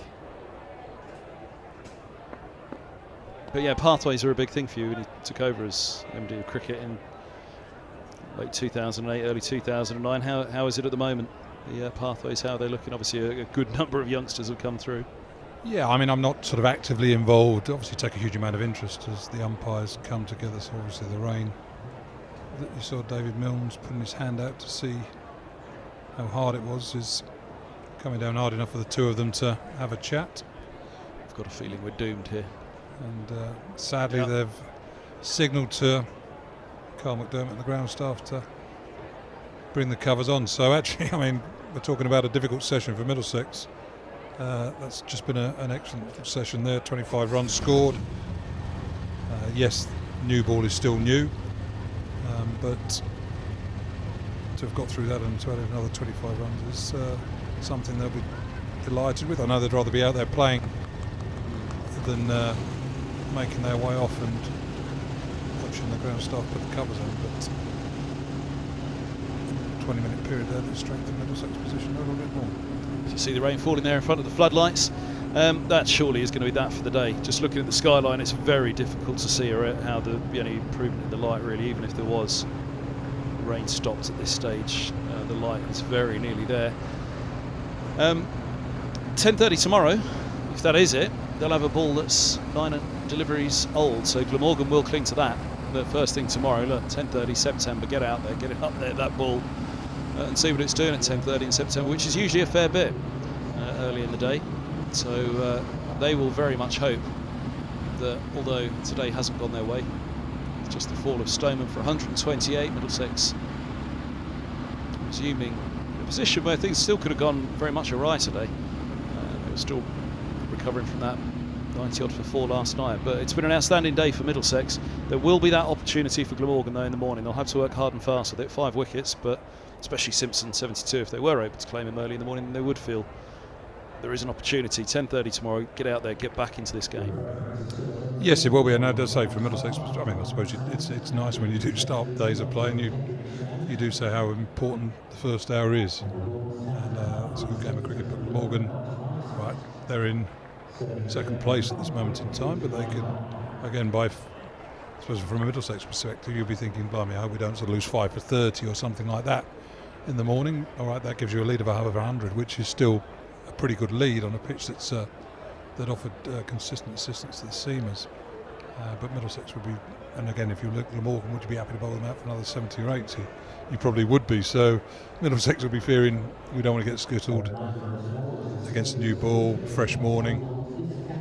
But equally, Glamorgan will be realistic and thinking, well, actually, if we can restrict it to another 70 or 80, but that gives a lead of 150, which is, depending on how well Middlesex bowl, it's a couple of sessions of cricket, isn't it? That's what you've got to get through to knock that off. And it's a good quartet for Middlesex. Bamber's been outstanding for Middlesex since breaking into the first team. Higgins on his return to Middlesex, and Motor and Roland Jones not needed much of an introduction. And yeah, it's a very, very strong position Middlesex find themselves in. It is, and they've worked hard and they've played well to do that. Although I was saying that, I think they could have bowled better. Yeah, they could have bowled better, and I know I spoke to Richard Johnson last night, and he wasn't.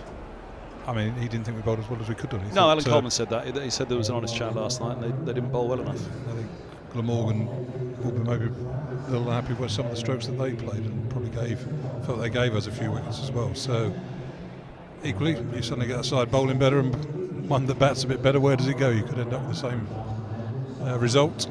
But likewise, Glamorgan will probably reflect that they could have bowled a lot better in this innings as well. I think it's fair to say.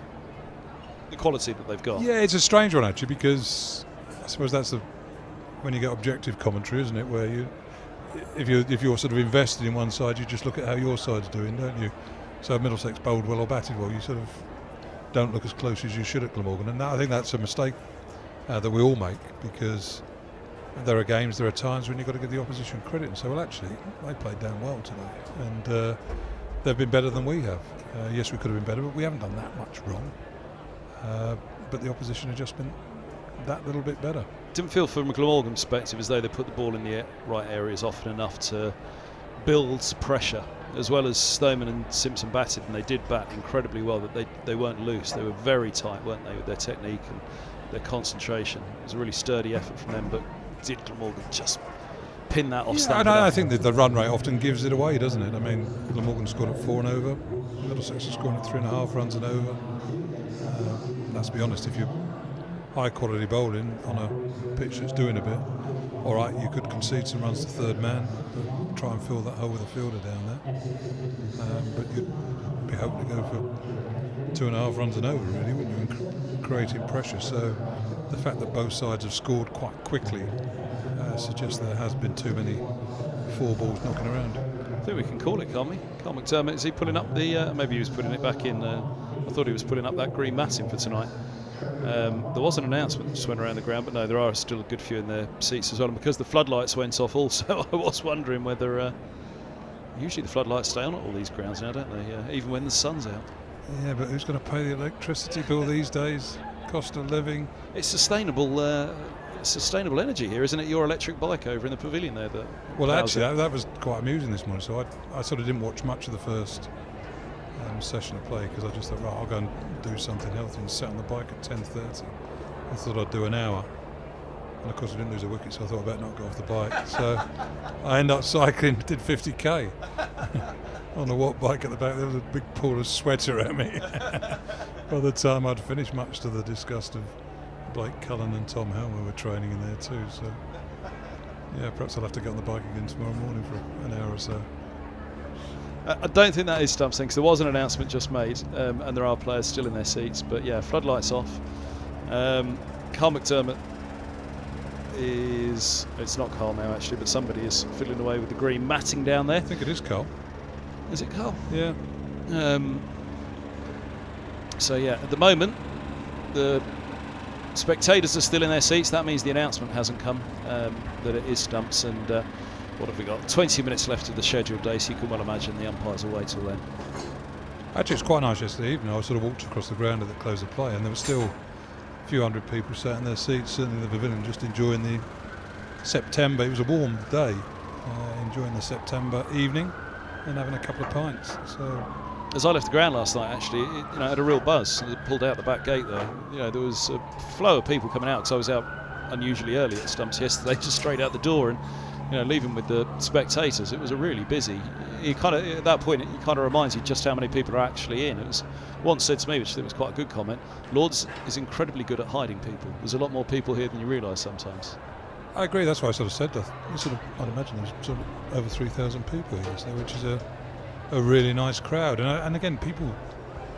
I mean, obviously the big matches here are special occasions, test matches, but you've got your seat. That's the only place you can go. If you come to a county game, and there were some people who purchased an auction prize for the Bruce Strath Foundation earlier in the year, and I said to them, look, if you want to come to Lords at all, just give us a bell. And 6 or 7 of them came along, jacket and tie, got in the pavilion. They said they just had a wonderful day. The pavilion is theirs. They can drift around. They don't have to worry about losing their seat. There's not sort of queues at the bars and things like that. You can just sit down, watch a bit around the members' bar, go to the middle banquet, go to the top balcony, have a beer in the long room bar and things like that. So it's a really nice place to a really nice time to sort of visit Lords and to, I suppose, see it working during a county match rather than a major international game. We'll be missing it in a week or so, won't we? Well, 2 more days. Middlesex have got here. Doesn't seem like yesterday. There was March, or it was even February when you're going up to Merchant Taylor's and talking to Richard Aiding and seeing how the pitches are coming along under the marquee. I suppose actually, I've normally had enough by knowing my old position, but you sort of sit here now quite relaxed and enjoying the contest rather than living absolutely every moment of it.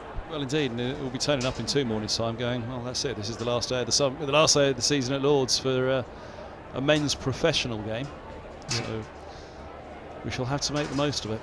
I don't think we'll have much more to make the most of tonight. As you can see, the ground staff look as though they've made their own call on this one, really. They're setting up for what they'd expect would be a fair old bit of rain overnight. Helicopter buzzing over the upright humbug, as it's been described, on the left of the screen there, the blocker that flats away to the left. That away in the west somewhere. There's an Owen Morgan testimonial dinner tonight as well. So Where's that? in town, Dorchester. Ah, I see. No, they wouldn't do it during a major match here, or during a match. Yeah, major match here. Yeah, so he's What time have you got to be there? black tie, 6:45. Told there's quite a bit of traffic around Park Lane at the moment. I suppose there is, with quite close to Green Park and Buckingham Palace. But yeah, so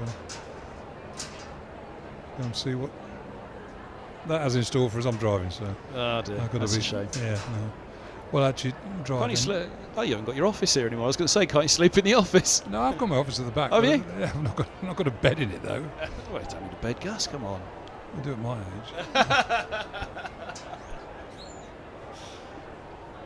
Years ago, you could kip in your car. A few kicked under the covers here, I heard over the years at Lords. Won't name names though. Right, on that note, before we get ourselves and others into trouble, we should probably call it quits on the stream for now. It probably is calling it quits for the day as well. The umpire's trying to give it a chance, but it's hard to see the skyline that we're looking around at. Brilliant day for Middlesex. All to do for Glamorgan in the morning. They've got to work very hard and very fast with this second new ball. But it will be 10:30. It is September. Well, it could be September. It could be 10:30, depending on the weather tomorrow morning. We shall see. But the forecast is that days 3 and 4 are to be a lot better than first feared, although day 2 was a lot worse than we were hoping. But anyway, a good day for Middlesex. Thanks for your company. Thanks, Fraser, Andrew Simpson, John Embry and Alan Coleman. It's been a good day up here on the mic. Very enjoyable. Hope you enjoyed it too. From myself, Kevin Handel, the team on the stream. We will probably be saying good night to you, but of course, if play does resume, then we will be back as soon as it does here at Lords. But keep an eye out. The rain is still falling, and probably the umpires just being slightly hesitant waiting for that 5:30. So if it is stumps, we'll see you in the morning. If not, we'll see you as soon as play resumes.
Ladies and gentlemen, I'm very sorry to report that due to the conditions we have here at Lord's, play has been abandoned for the day.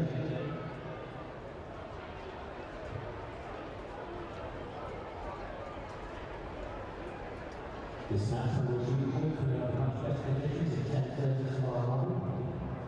In the meantime, there will be rules assistance and groundkeeping staff and spectators to please place any rubbish in the recycling or general waste business provided. And please get your useful plant cups if you still have them, the designated redemption bars to get your deposits back. And please remember that St. John's Wood was the